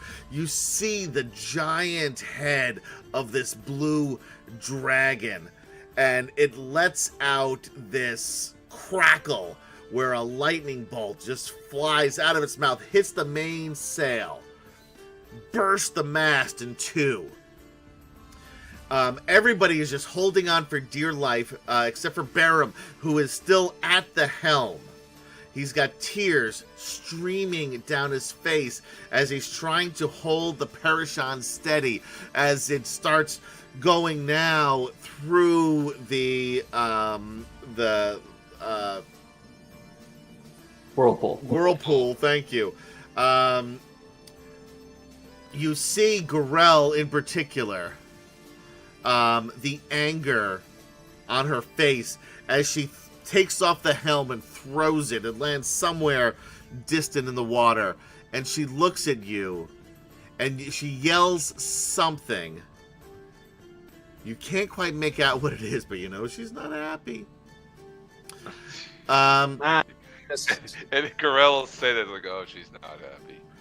That being said, she then veers off on this dragon and flies away. There's a moment where you think, okay, maybe we're safe, until you hear it. The cracking and the splintering of the wood hull of the Parashon as it goes further and further into the whirlpool. You hear the screams of the crew. You look at the grim determination on the face of Barum, who is still holding as hard as he can onto the helm to keep the ship afloat. Then the waves crash. Assuming this is not gonna go well. Oh, I don't know what gives you that impression. Is the hull important to boats? The red, nope, that's the least important part. Giant red waves crash upon the deck of the Parashon, and the last thing that you hear as you go underwater is Makesta yell out, "Well, shit." I cast guidance on myself just as that's happening. And that is Actually- where we end tonight's episode. I mean, would have been more if Ergen yelled that out? Yeah, As he's taking his cigarette. yeah. drag. As the wave washes over and puts out his cigarello, he says, "Well, shit."